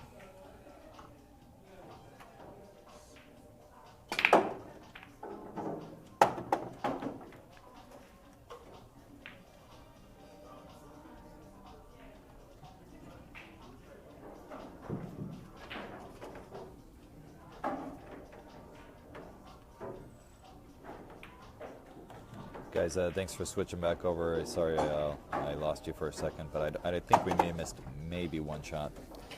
But Kevin's still on the run here. He's playing well. Hasn't missed a ball, and is playing really quality position again. I do look for him to probably hold the 3 and maybe the 15 as potential break shots.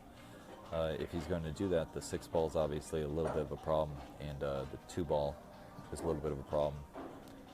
If he can play the 2 now and not disturb the 3, I think he'll probably do it. But if he's going to disturb the 3, he may not do it at this point. We do like holding on to our break shots as long as possible.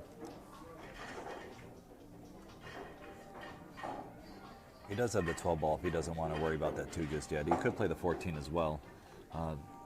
Obviously the 14, the 2, and the 3 all look like potential break shots. So he's just deciding what he's going to keep and what he's going to take away. Sort of think along the same lines as Tony, so he's just trying to analyze which balls have more value than others.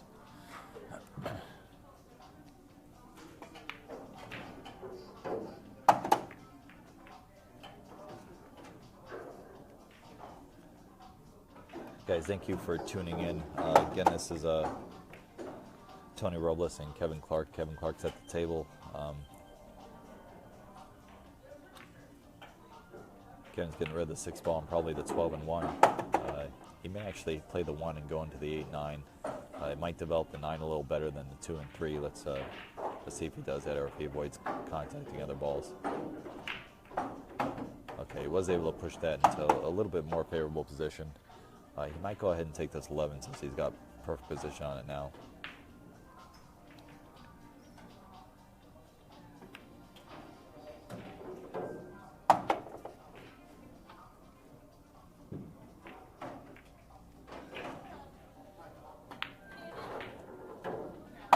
Max, I love your thought process, but I'm pretty sure Charlie wouldn't do that. Even it'd be nice is a $600 tournament fee. You get 600-point games, but just a single elimination, $600, race to 600. I like that.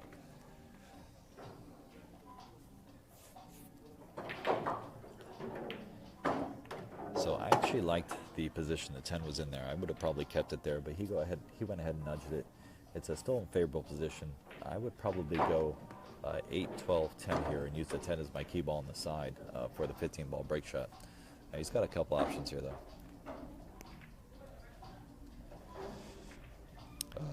Max, do you have any sponsors you want me to do a shout out to?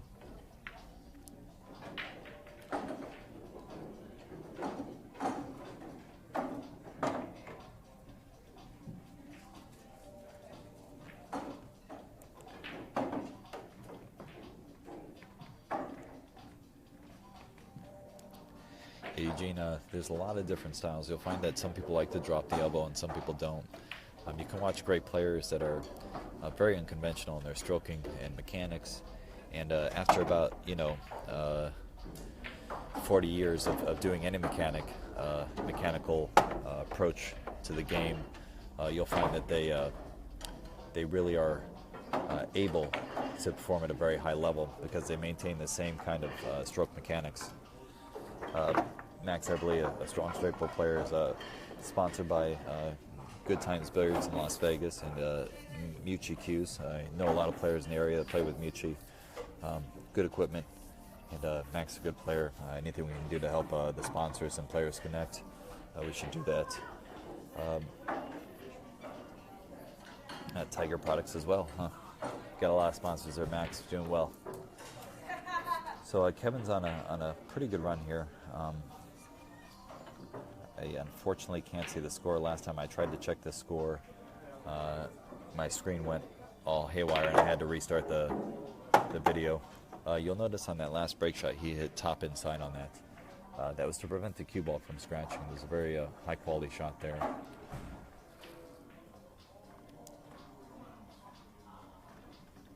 From here he's got a lot of options. His only slight problem area is the 14-1-3. And he'll be looking to address that relatively quickly. He could address that with the 6, and he's got insurance with the 5 ball. What he does want to do is tie the 3 up with the 2, so he might want to wait on that. Or he could go ahead and do it and just solve the other 3-2 problem if it's a problem after. Yeah, see, he was able to not tie up the 2, which is perfect, and I think he's got a shot in the 14. Then all the balls go.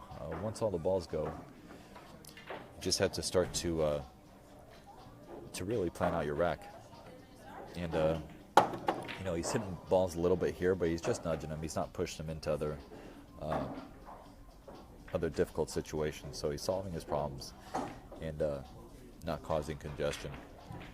From here, I think hopefully Max agrees, but I like to take out all the balls underneath the break shot and start to make the table a little less condensed. If I take out the 7, the 5, and the 11, now I have several break shots and key balls I can play with, and it really doesn't matter which one we use. We just have to make sure that we make a plan and are able to execute and get around the balls well and play proper position for the last 3 shots. A couple of my friends have the JV cases. They're good stuff. Yeah, Reese, he hits the break shots with a lot of authority and a lot of deliberate cue ball action, though. He's not just slamming the ball without playing it clearly. He's very decisive as to how he's approaching the shots. It may look like a little haphazard with the break shots, but it's not.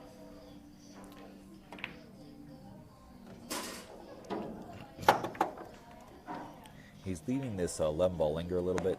From this point, if I were in his position, I might actually end up using the 2 to the 11 to the 13 as my last 3 shots.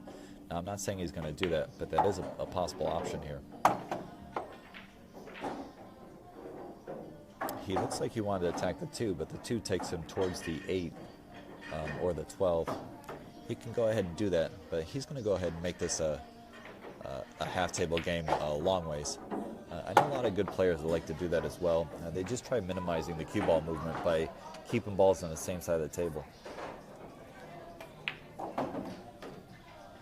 So he's going to go ahead and as I said, the 2 to the 11. Now imagine if he was doing a stop shot in 11, he'd get about a ball off the table and have perfect shape on this 13 as the break shot. So that's why I would have definitely considered that as my last 2 balls.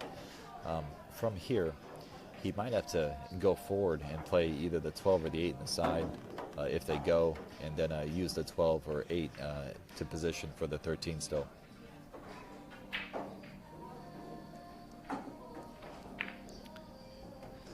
Guys, if you know other pool players that you guys can think of and would like to tag them on this, please feel free to tag people. I tagged a bunch of my friends yesterday about this match.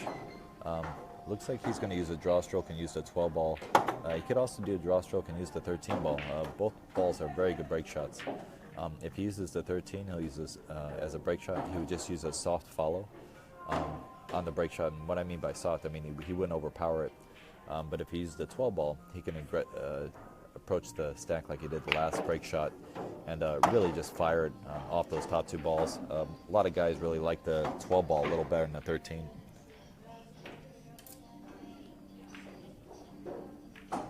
Awesome, Reese. Thank you so much. I believe the current score is 429 to 305. That can't be right. 443 to 305. Guys, if anyone can see the previous screen and tell me what kind of run Kevin's on, that would also be helpful. I know it's a little bit of math, but if you guys are out there and can do that for me, I greatly appreciate it. Looks like he's hitting the center of the 13 ball, so he might hit this a little differently than the last one. This would probably be a stun draw. Yeah, he actually hit that with a little bit outside and soft. He was just hitting the right part of the ball that he didn't have to slaughter it and could get a good result.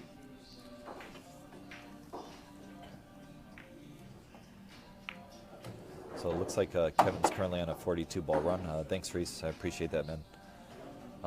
Max, again, if you know any other straight pull players that you think would like this, please invite them to the stream.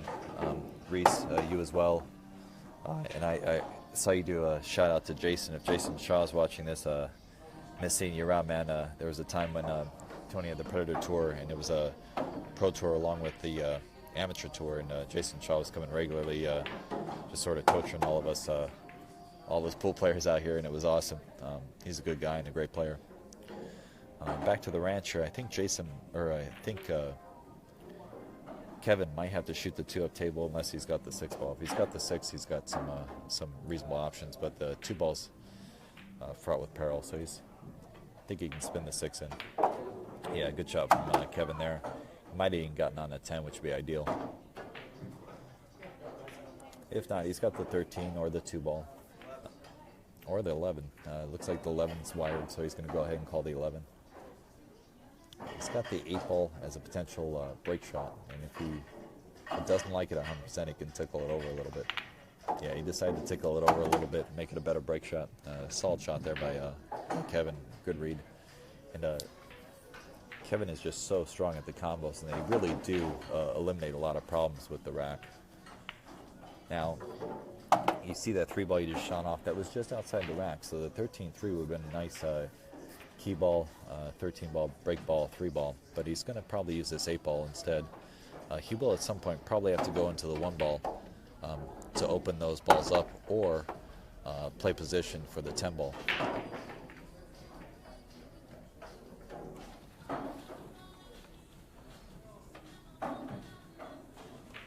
He likes the 4 a little better because he can play position on the 5 or the 13. If he plays the 7, it's a little tougher for position play.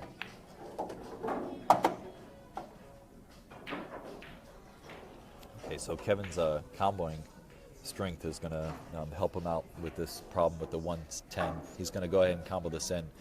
He's not going to hit this too hard because he doesn't want the 1 to go towards the 8 or to block the 8 at all. So I suspect he'll hit this with a little softer pace than the other shots.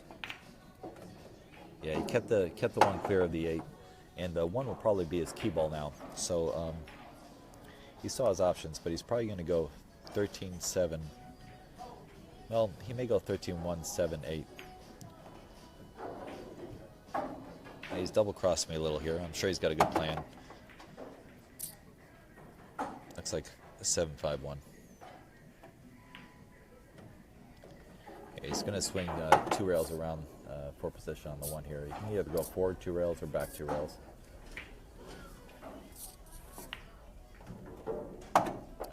He was able to play the tangent, come up 1 rail, double-cross me again, but perfect shape, so obviously he did the right shot there. He's going to land pretty parallel to this ball, favoring the center of the table as opposed to the left side. Kevin's playing great. He's on a 56 ball run at the moment.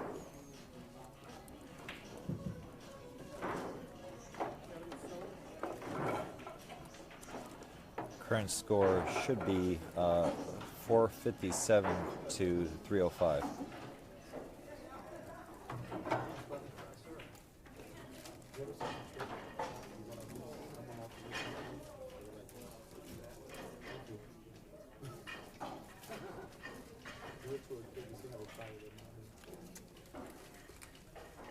So I believe we're at 457 for Kevin to 305 for Tony.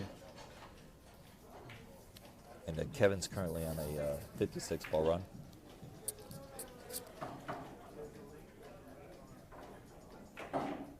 I believe he's going to use a low inside English shot here, or he could just power back and up.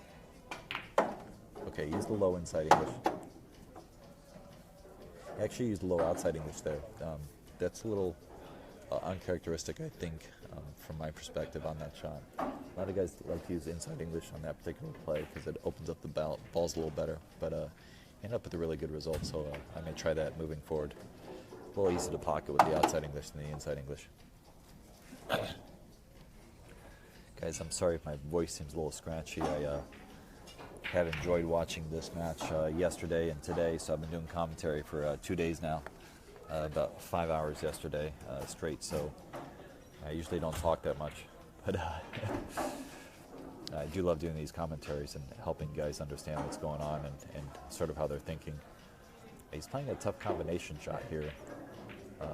Not exactly sure what the reward is for this. I couldn't see myself shooting this at this point.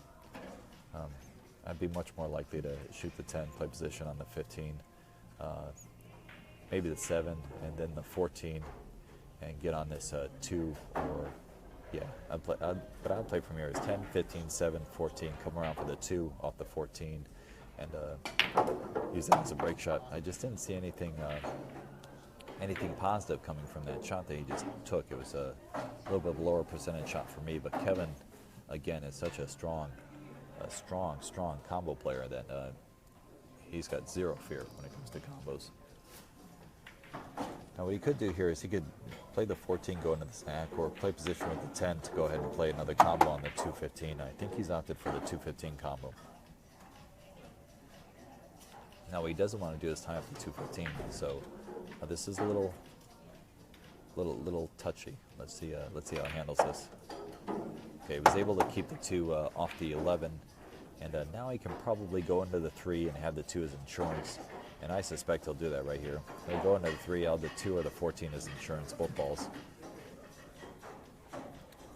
He might need to borrow Tony's bridge if he does get stuck over the stack, but I suspect I'll try.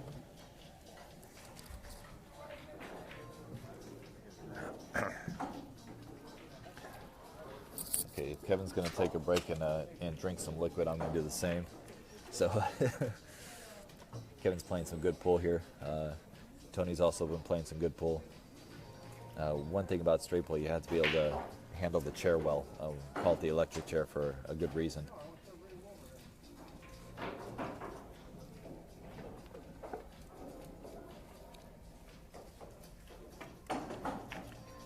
All right, so he was able to alleviate part of the problem. He only has 3 balls there now, so it's not really as dangerous to go into these 3 balls as it would be to hit a good clump in the stack. He can do this without necessarily having insurance, but in all likelihood he would have the 5 ball or the 14 if he did choose to go into them now. I don't see any of those balls going, so I do believe he might have to go ahead and attack those. He does have an option with the 14 to attack it. But let's see what he decides here. He might not have the angle on the 2 to go into them. I don't believe he does based on what he's doing. He's probably playing position for the 14 to use the 14 to go into him.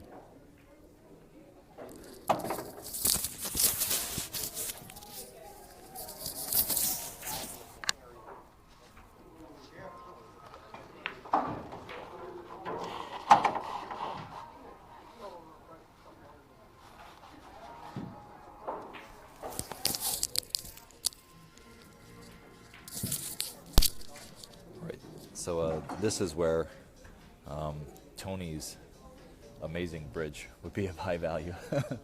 I saw Tony do a shot like this yesterday on a 9 ball and diced it right in and continued his run. Kevin doesn't have that equipment though, so I don't think he has that advantage that Tony has. You can get to the shot with 2 bridges though. I've seen Danny do it many times, and I personally practiced using 2 bridges to make sure I can hit this shot, but Kevin's trying to see if the 1 throws in or if he can cut the 1 in. I'm not sure if there's space or what. He's also checking to make sure the 3 doesn't go.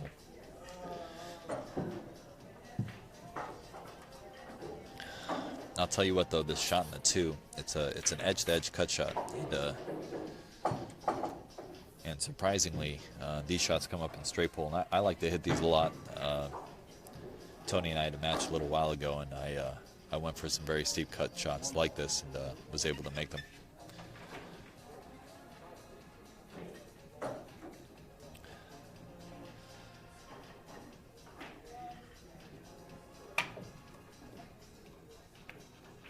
Wow. Wow. That was a 56 plus 2, 4, 6.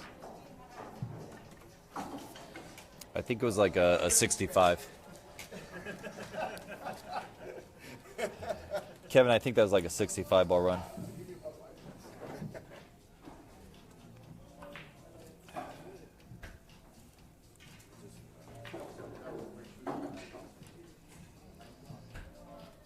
Hey, Kevin, I would have borrowed Tony's bridge there. Tried that 2 ball.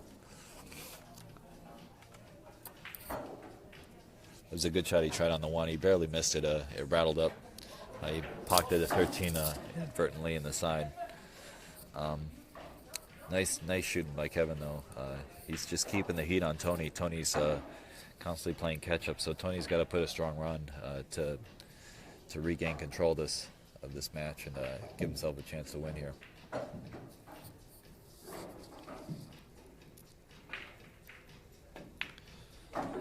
People overemphasize the score in straight pull, though. At any point, any one of these players can easily run 100 balls, so there is no real lead at this point.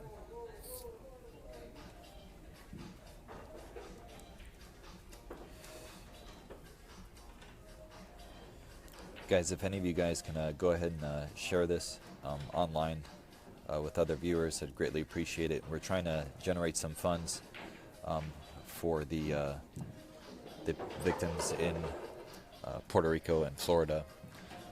There's a connection at go.rallyup.com/EC3861. We're trying to generate some funds for those victims. This is a charity event put on by Tony Robles and Kevin Clark.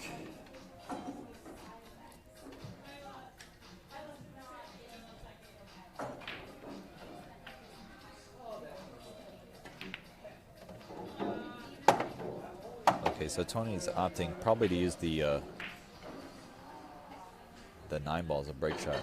So what he'll do is he'll go 1-7, get underneath the 9, go 1 rail off the 9 towards the rack. He wasn't quite able to control the cue ball on that. He was trying to put a little more spin on it and just hit it a hair too thin, I think.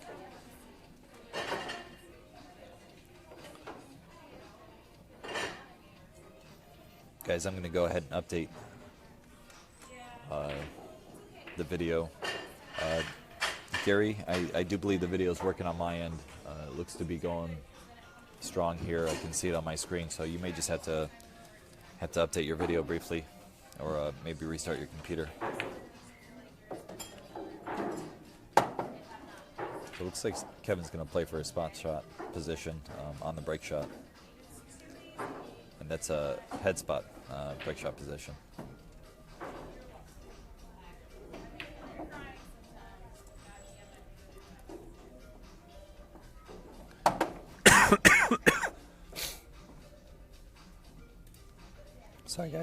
Sorry guys, don't mean to cough in the mic, but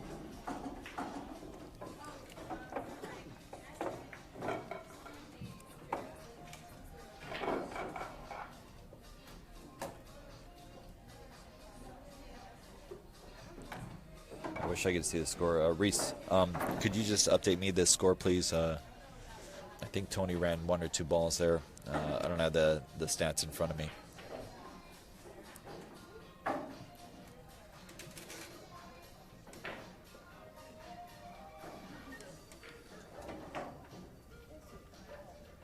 All right, so both players had a couple uncharacteristic errors there. When Tony played that corner pocket shot, which actually is very difficult to play position off of, I ended up scratching this lower right corner. That was the one ball that he scratched on. Then Kevin just played this shot and actually got a little roll and left Tony safe on the one.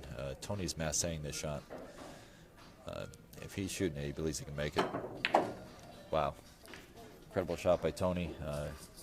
He's got to come with another one unless something's dead. I don't see anything dead here. But he's just going to gun at this 7. I believe the 2 will keep the cue from possibly scratching, so he just has to pocket the ball.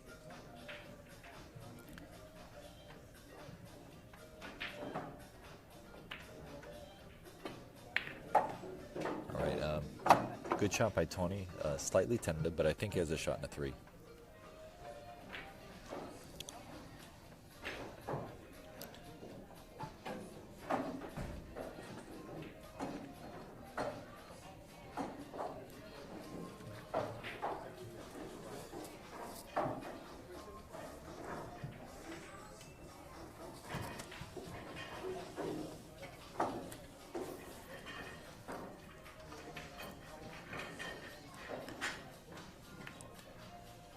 Okay, so Tony was able to play a 3, got position on the 6. Now he could actually try to go in between the 13 and 11, and he's got, you know, multiple balls position on after. He'd have position on the 4, the 11 after. But he's got to be very precise on his cue ball. I'm not sure if that's the play from here. He could also just try to play for the 2 ball and use the 2 ball as a break shot. And that's probably the safer route and a little more natural. That's got to be why he chose that. So we'll have to go with what Tony chose there as the highest percentage from his perspective, and I like the result for sure. He'll be able to go right into that pocket, the 9, 10, and 15, and he should have a lot of opportunities. Again, notice whenever players are going into the stack without insurance, they're trying from the top. So he would like the 12-15 to be relieved. Instead, he's got to play a long combo. Now, I do believe the 15 is slightly off the rail, so it's a slightly bigger ball than it looks. I do suspect Tony could pocket this combo with relative ease, or he could choose the 11. I think the 15 is a little higher percentage point. Reese, thanks so much for updating me on the score. I appreciate it, buddy. He might have the 12 on the side. Nice, playing the 15. Good shot from Tony. I know Kevin's made some incredible combos, but for me, any combo is a good shot. So it's a strong shot by Tony. I do suspect he's going to go into the stack, probably off the 13 ball,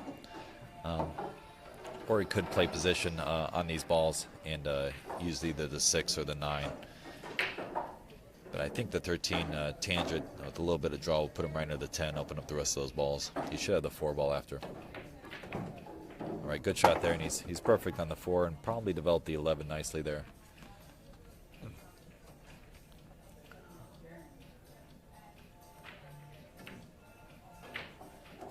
that ball hopped a little bit, but went straight in the pocket, so no major issues there.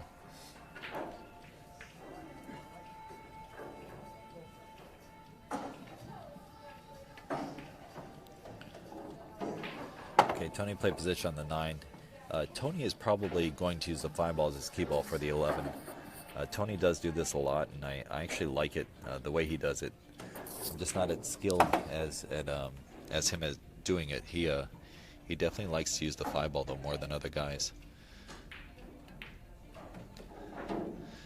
But I think the reason Tony does that and why he's so good at it is because he's grouping balls together. So he's taking care of all the balls at the bottom of the table, and then he's using this straggler sort of to maintain position on the 11. Now, I like going 3 rails here or top inside. I think he's got enough thickness on the hit to go top inside.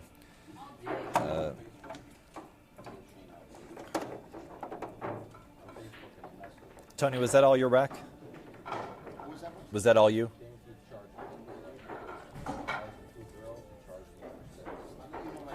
Okay.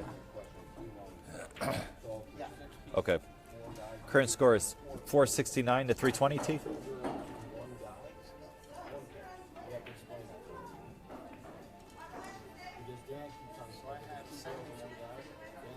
What? I have 72 of the 14 that I just put up. You have 72? Yep. That's 472, correct? Oh, 472. 472, 322.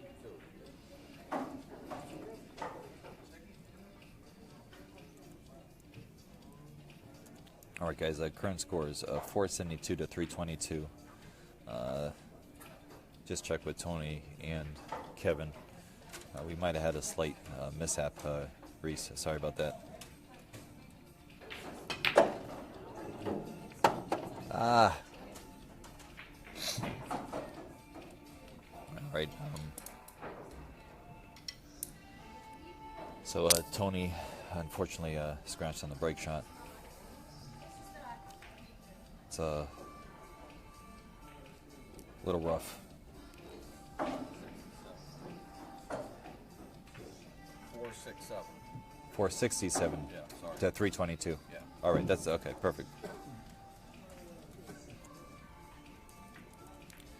Actually, it's at 321 now because Tony scratched. So it should be 467 to 321.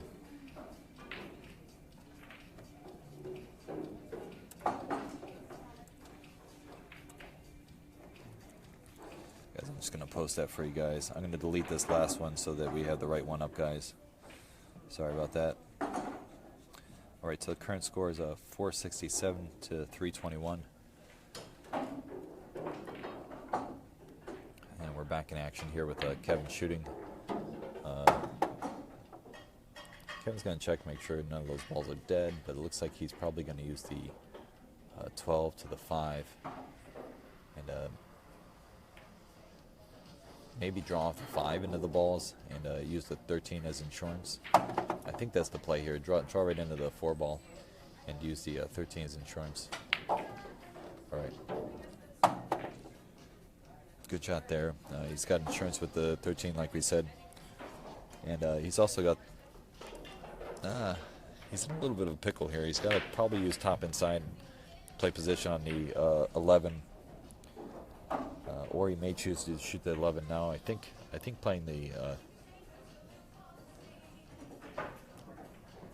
you know what I might do here? It's a little risky and probably fraught with peril, but I might draw into the 8 here. And with how good Kevin plays combinations, if he gets stuck with the combination on the 7-11, it's not the end of the world. But if I can get into those balls, I don't see anything that naturally opens up the stack. Let's see what Kevin decides to do here, because he's approaching this a little differently. He might have a dead ball I can't see from here, or he may be considering playing the 15 ball. It looks like he was playing the 15 to the 6 by where he pointed. Smart play there, and then he had the 13 as insurance. The 13 was a little risky, my shot, but I think it might have been a little higher percentage from where he was, just because he didn't have a lot of open opportunities. From here, he could still play the 15 in the top left or the top right, looks like it definitely goes by, yeah, it definitely goes by the 3. So he's got options if he wants to shoot the 15. Not sure if that's the play from here, though. All right, looks like he's going around the roll for the 13.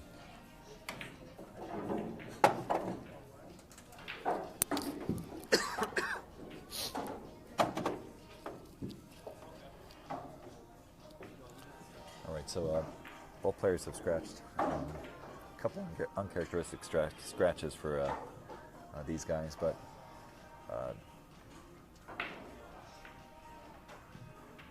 Kevin's probably going to wish he shot the 15 in one of the other 2 corners and played position on the 6. The 5 does block the 6 now, so now Tony's in a little bit of a bad spot, and I do believe Tony's on the first foul. So what Tony might do here is actually put the cue ball closer to the left side of the table, thin the 12, bank the 12 towards the rack, and put the cue ball back on the short rail. Now, if something's dead, obviously Tony's going to play something different. If the 9's dead on the side or the 2 ball's dead, then we have some other options. But from where he sits down, from what I can see, probably a safety off the 12 is the highest percentage. Guys, this is a 14-1 charity event, this Race to 600. It's the second day of this event. You're watching Kevin Clark and Tony Robles battle it out. This is currently 467 for Kevin and 321 for Tony.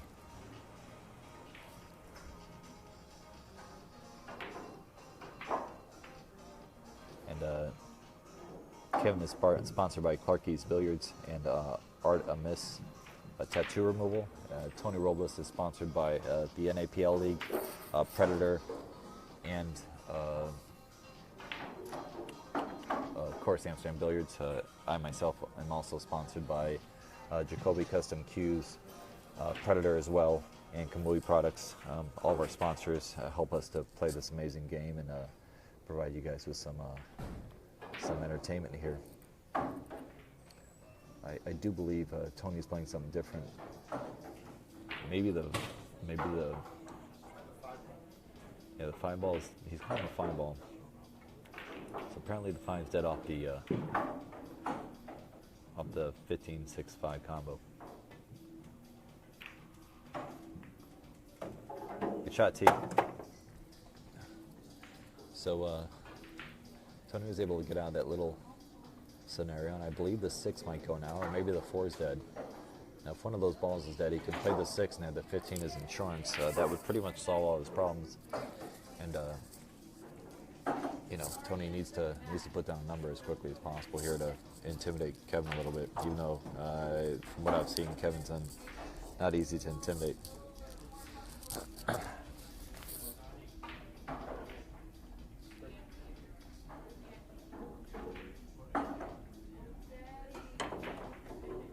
He's trying to go into the sack here now. Tony actually practiced that shot probably 3 or 4 times before the match started, and he actually mastered that shot pretty well there. Didn't get a great result, but I think he has the 15. I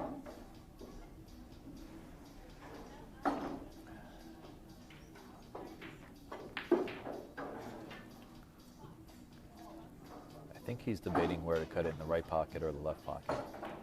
I like the right pocket as well. Again, he's got to swing all the way around the table, I believe, for position. I don't think he'll hit the 8 or the 4. Yeah, he wasn't able to hit the 4.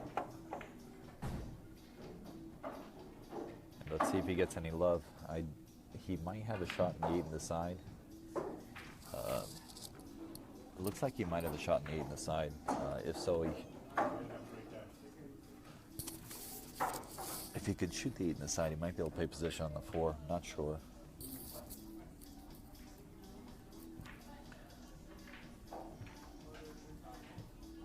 Might also be able to follow forward for the 10 ball. Okay, he's able to play a good shot in the 8, play position on the 4, and now he can probably play position for this 10 ball. I think this 10 ball is out. That would solve all of his problems.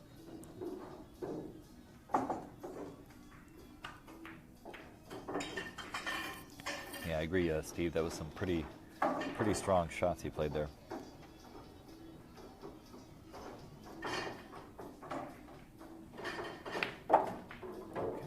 Tony got really good on this 10, I believe, and should be able to should be able to solve everything now, and with some amazing play, has managed to stay at the table and gain control of this table.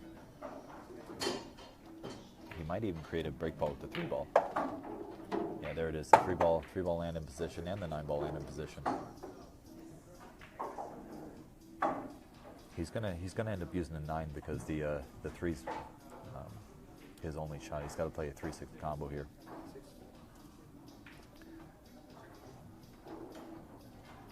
Yeah, Tony's being wise here and taking his time, making sure he makes his combo.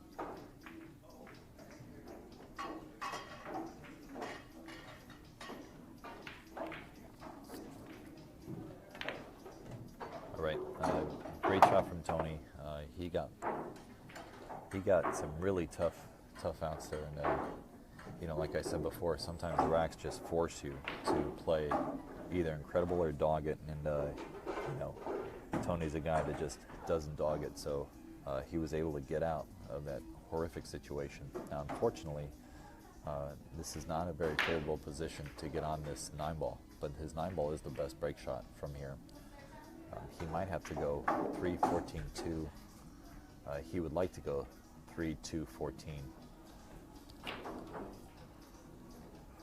Let's see what we can come up with here. Yeah, he's opted to go 3-14-2. It was just easier for him to negotiate that position play and make sure he pocketed the ball. Wow, you saw how bad that ball skated? Like I tried to bank it one day. The second day I thought I was banking it here. That you know, after all that work he did. It always works backwards, right? When you don't feel good, you can't get started. When you feel good, you can't get started. You know what I'm saying? I'm starting to feel real good and I can't get started. That wasn't an oops. That was a skid, guys. Tony played that shot exactly how he was supposed to, and the ball skid on him. That was brutal. That is just awful. If you saw how Tony got to this point in the game, that was just sad. You know, both players have been playing really strong, and Tony's playing really strong today. And I expect him to run some balls, but the game just doesn't allow it. That said, we'll get back to the match here and ignore the rolls for a second. It's a shame, but Kevin's made his fortune playing well. 72-329. Thank you, Kevin.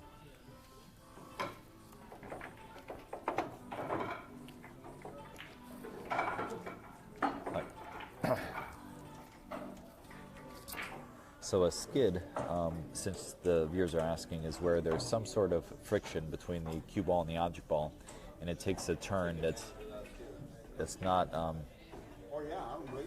not appropriate. So what happens is that it'll basically throw it.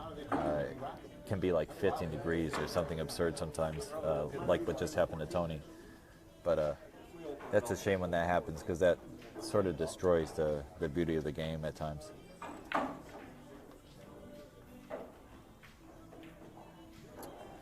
Yeah, Paul, that's a fair question, but you know, the 2-ball, it was critical that on the 2-ball he got exact position from the 2 to the 9. So anything else was just not gonna continue his run. So he opted to go one rail up with inside, and I think he was playing underneath the ball so that he can come across with accuracy and what he thought was the highest percentage. Sometimes you don't even think of the skid, because obviously none of us want to consider the skid. But yeah, I suppose you're probably right. If he had played it that way, that wouldn't have been a possibility. But again, that's an awful roll. Kevin just made an incredible shot on the 2 to get a couple balls open here and continue his run. I'm gonna ignore that roll of Tony's for a bit and watch Kevin play some great pool. He just got out of line on the 15 though.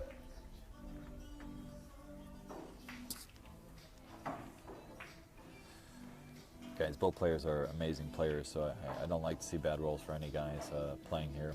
Kevin looks like he's shooting at the 13 or possibly the 8. I'm not sure. Oh, he's playing the 1. Okay.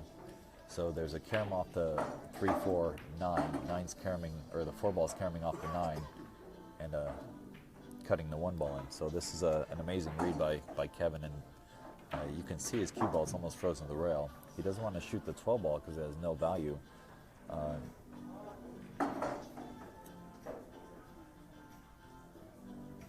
This combination that he's playing, it looks pretty wired. He can't cut the 3 ball to the left though, because the cue ball will go in the way of the 1 ball. So he's decided to jack up and try to hit this. Okay, and he misread that. Misread that, but again, Tony walks to the table, and I don't think he has a reasonable shot here. Maybe the 13 goes, I'm not sure just yet.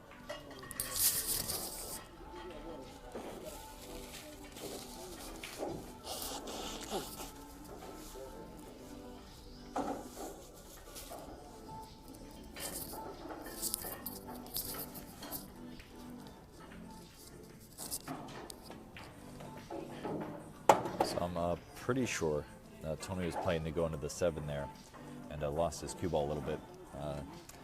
He might have been playing for the 1, but I'm pretty sure he was playing to hit the 7. If he hit the 7, he would have had a shot in the 11. So I think he just got a little more, hit that ball maybe a little thicker than he anticipated.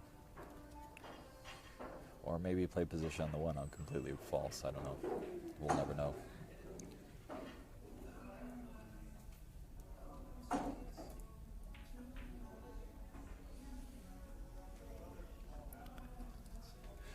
Yeah, Paul, if you beat Kevin twice, then I should shake your hand. Kevin's been playing exceptional here. Very strong pool. Guys, this is a charity event. If any of you guys can go ahead and possibly go to go.rallyup.com and donate. The donations go towards the relief of people in the tragedy of Florida and Puerto Rico. Just trying to raise funds to help those guys out. It looks like Tony's going to use the 3 ball to go into these balls. If he hits the 7 on the right side, the 7 should push down into position. If he hits on the left side, he'll probably have position on the 13, so it's a little hard for him not to get a shot here. Okay, he came right in between, but he's got a good shot in the 6 or the 10. I'm not sure if the 5 got out for a break shot. If it didn't, then he's got the 8 ball as a break shot, and the 8 ball's probably a little better.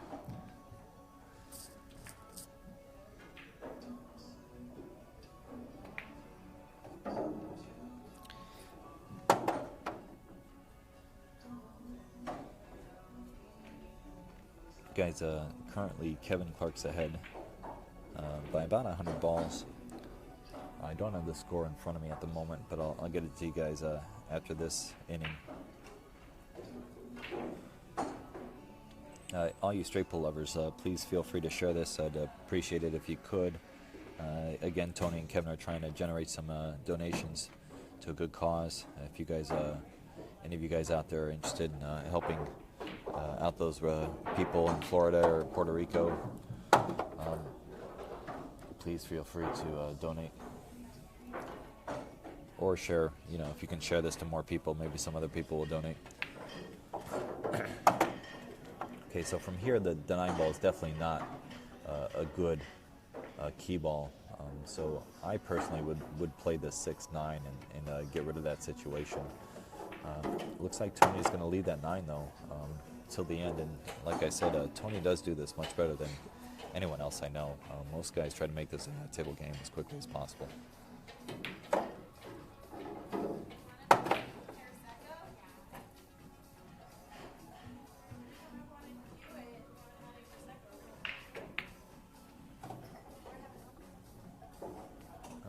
Tony played a really good shot there. He got nice and thick on this ball, so he can manipulate the angle quite a bit. He's going to use top inside and try to get parallel to this 8 or slightly favoring the left side of the table. Very good shot there by Tony. And he's back in action here. Tony, can you just shout out the score to me when you get a sec?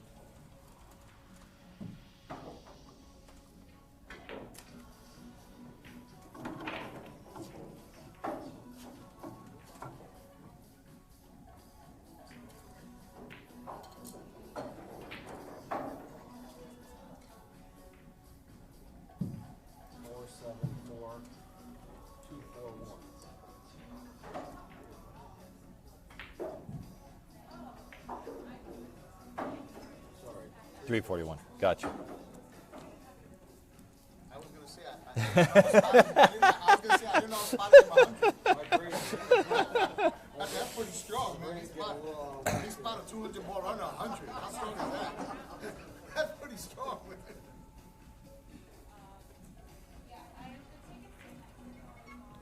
Guys, I'm sorry if you lost your interest in straight ball. It's a beautiful game, but there's plenty of other matches you can watch. One pocket matches, whatnot. Feel free to do so. But right now, we're watching some straight ball here, and we're watching two great players here for a good cause. So yeah, hope that most of you guys are interested in watching this and enjoying some good pull for a good cause and trying to support our fellow human beings. But back at the ranch here, we have Tony Robles. Looks like he's only got one little situation here with the 13-9-6. Yeah, he's got a lot of balls around it to address that situation. So he's probably going to go 14-2 and start to make this rack look a little cleaner, taking out balls that are congesting certain areas. At the moment, the 11 ball looks like a potential break shot, possibly the 12 ball. Maybe even the 4 ball. So he'll probably try to preserve those balls if he does decide to use one of those. Looks like he's considering shooting off the 11 now, so the 11 must not be a break shot he's opting for.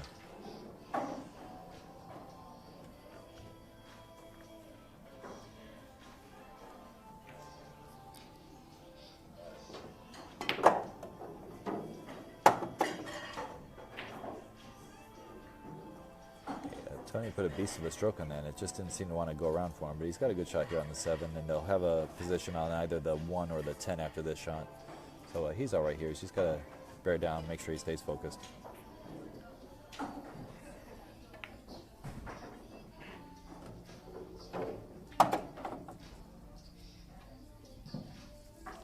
Guys, I do appreciate everyone watching. Again, this is a charity match, so as many people as we can get to watch this, the better. Tony's going to use this one to open up this little cluster, and he'll have 4 shots after this. I'll have either the 12, the 5, the 3, or the 4, and possibly the 6 ball after he hits this ball. So let's see what he ends up with after this. He'll probably decide his whole rack. All right, just as I said, he'd have 5 shots. He's got 1. It's a little bit of a funny roll there.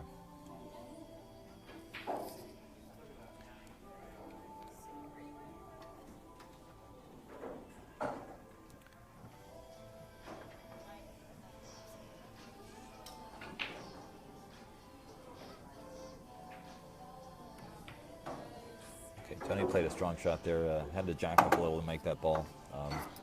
Spun it slightly around the 6 and 9 to pocket the 5. It was a little bit of a funny roll not to get in better position after that break shot, but it is what it is. Tony's muscling his way through this. Obviously, if the 12 is out, the 13-3-12 would be ideal for positioning a break shot. He could also use the 12 to gain position on the 6 and push the 9 out. If you were to do that, he doesn't have a natural insurance ball, so I don't think he can do that. So what he has is pretty much what he's stuck with. The 9-6 is lined up. He might want to use that to maybe help him out, maybe create a ball under the rack for a break shot. We haven't seen many under the stack break shots, actually. I can't recall seeing any. If I did see, it might have been one. Clearly, if you're playing good straight pull, typically you don't want to play under the stack break shots. But I think we've only had 1 or 2 in how many balls we run so far? I don't know, around 800 balls so far. So obviously that's not their first choice as a break shot. It is a little undervalued.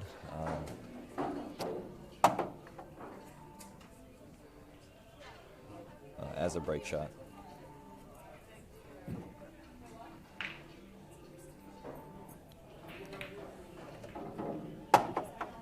But some guys do resort to it a lot. Okay, so what I believe Tony's going to do is go 3, 12, 6, knock the 9 out, leave the cue ball in the stack. That's what he's decided to play here. He could possibly scrape off this and play position, or he could just keep the cue ball in the stack. It's really his decision here, what he likes more. Okay, so he decided to keep the cue ball in the stack. That's probably the safest generally. It's a nice pattern play there, and with what he had, he created a little jewel.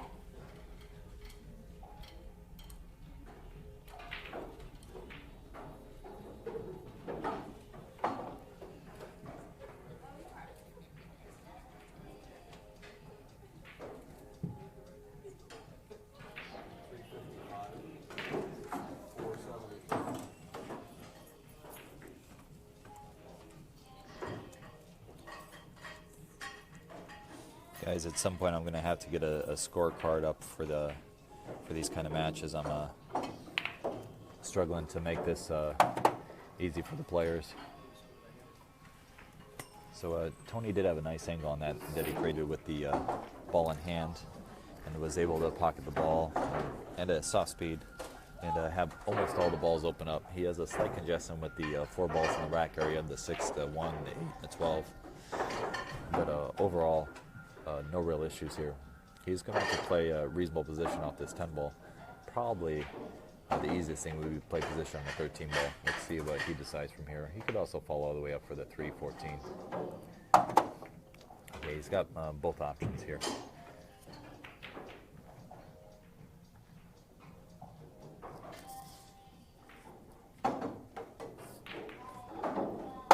Okay, I think he was trying to possibly create a break shot there, just alleviate some of the congestion.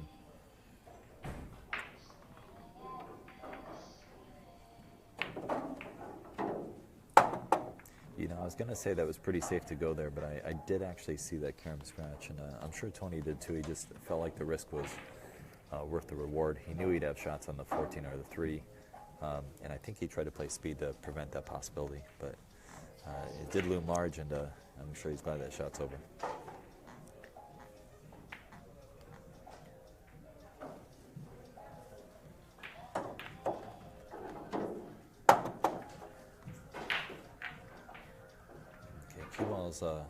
Getting out of control slightly here.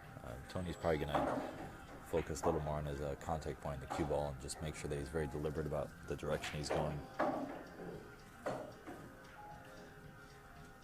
The coins are on the table because they're racing to 600s to make sure players don't forget where they are.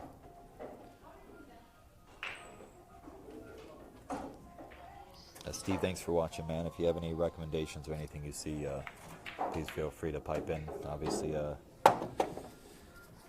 Stevie Patterns, that was his business. He's also good friends with Tony.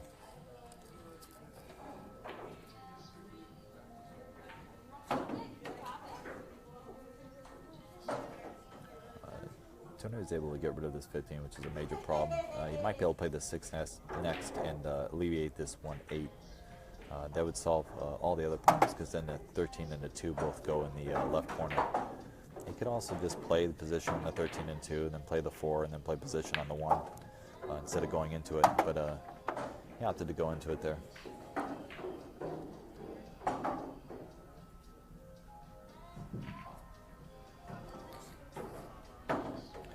It's funny that you mentioned that, Steve. I've noticed that Kevin is just he's just a stallion here. He's been playing strong the whole time. Very few mistakes. Whereas Steve, watching Tony play, it seems like he's been a little tired at times, especially near the end of the days. But he's still playing very exceptional, considering all the stuff he has going on in his life. You know, new baby, working tournaments, leagues, everything he does for pool. It's pretty exceptional how strong he does play.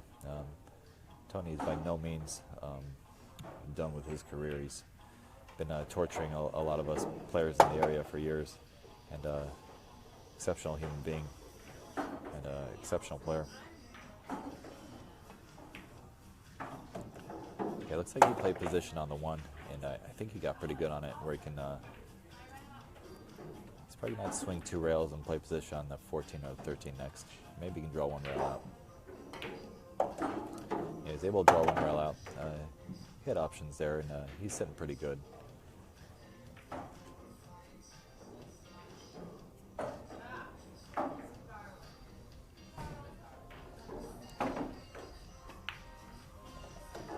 Steve's actually been playing really well lately. I always admire his game.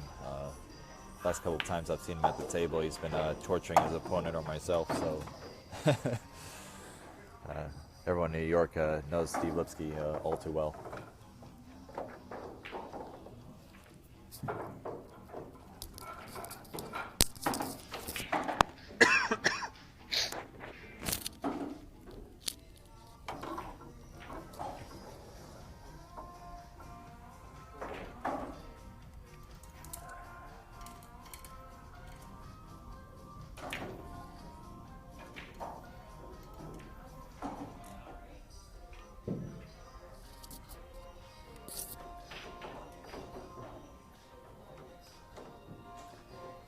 Tony's got a real nice angle here. This is slightly past a half ball hit. He's a little close to the stack, so he can't manipulate the cue much, but I think with a pure follow stroke, he'll be all right.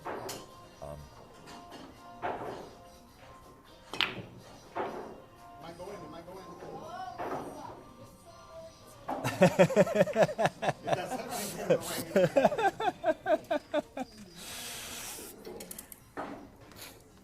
in. Tony, what was the score there?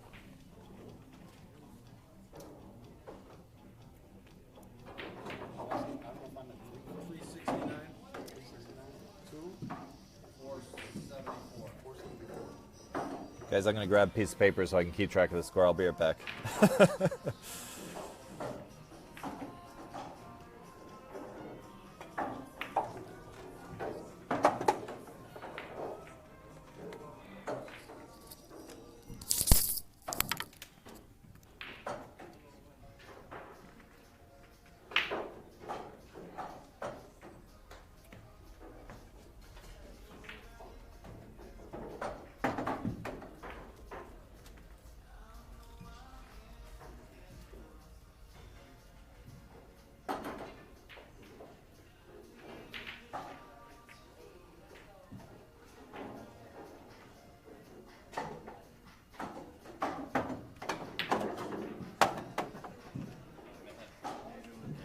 Better now. It's hard to do. Do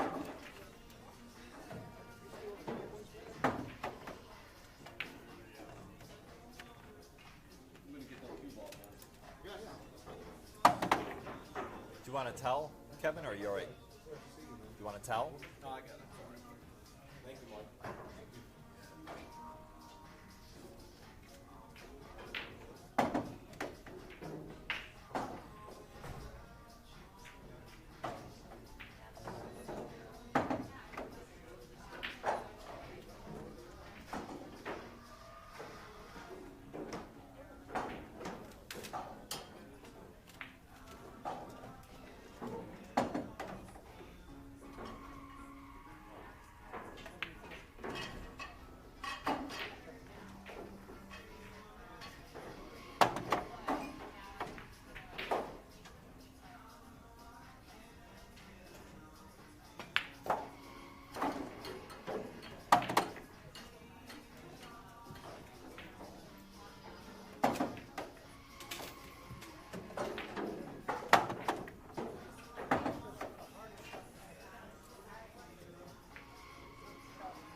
Hey guys, just for those of you who are joining me, I had to step out to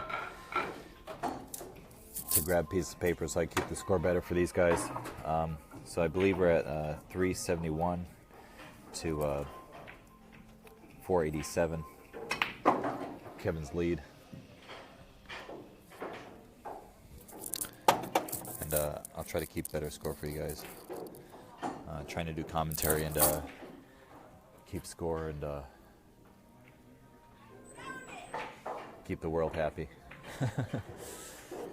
So Tony pocketed a ball and had to play safe. Played a very good safe.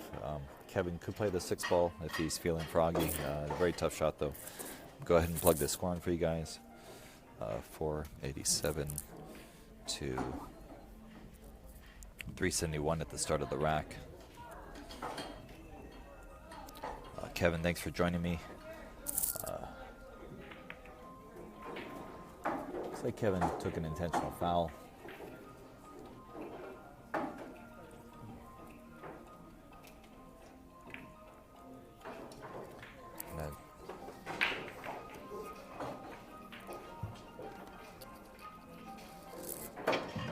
Tony played a good safety.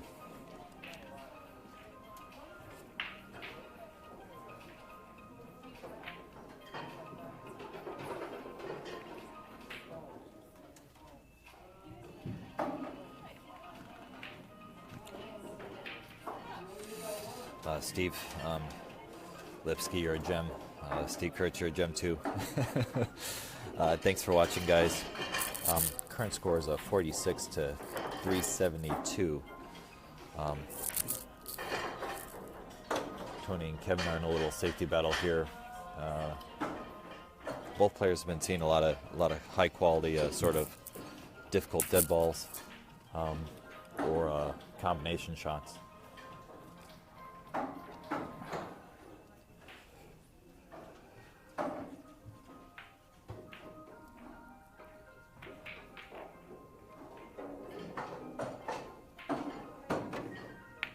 Wow, that 7 ball Tony just hit there was a super strong shot, and I've seen him come with that.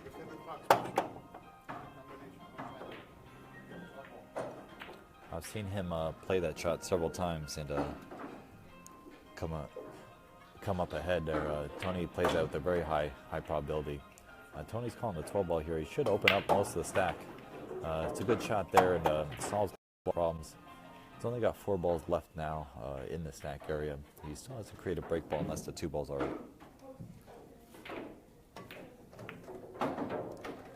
Well, looks like now I can see the 2 balls in a good position for him. So from here he'll be able to go ahead and generate a nice run out if he can get rid of this last 3 balls, the 8, 15, and 1. Once he can open those up, he'll be sitting pretty nicely. He's looking to see if he's got a rail first after he pockets the 14 and goes into him. He's got an easy shot on the 11 rail first if he doesn't have a straight ahead shot after this. So I think he's going to go ahead and try to go into the stack.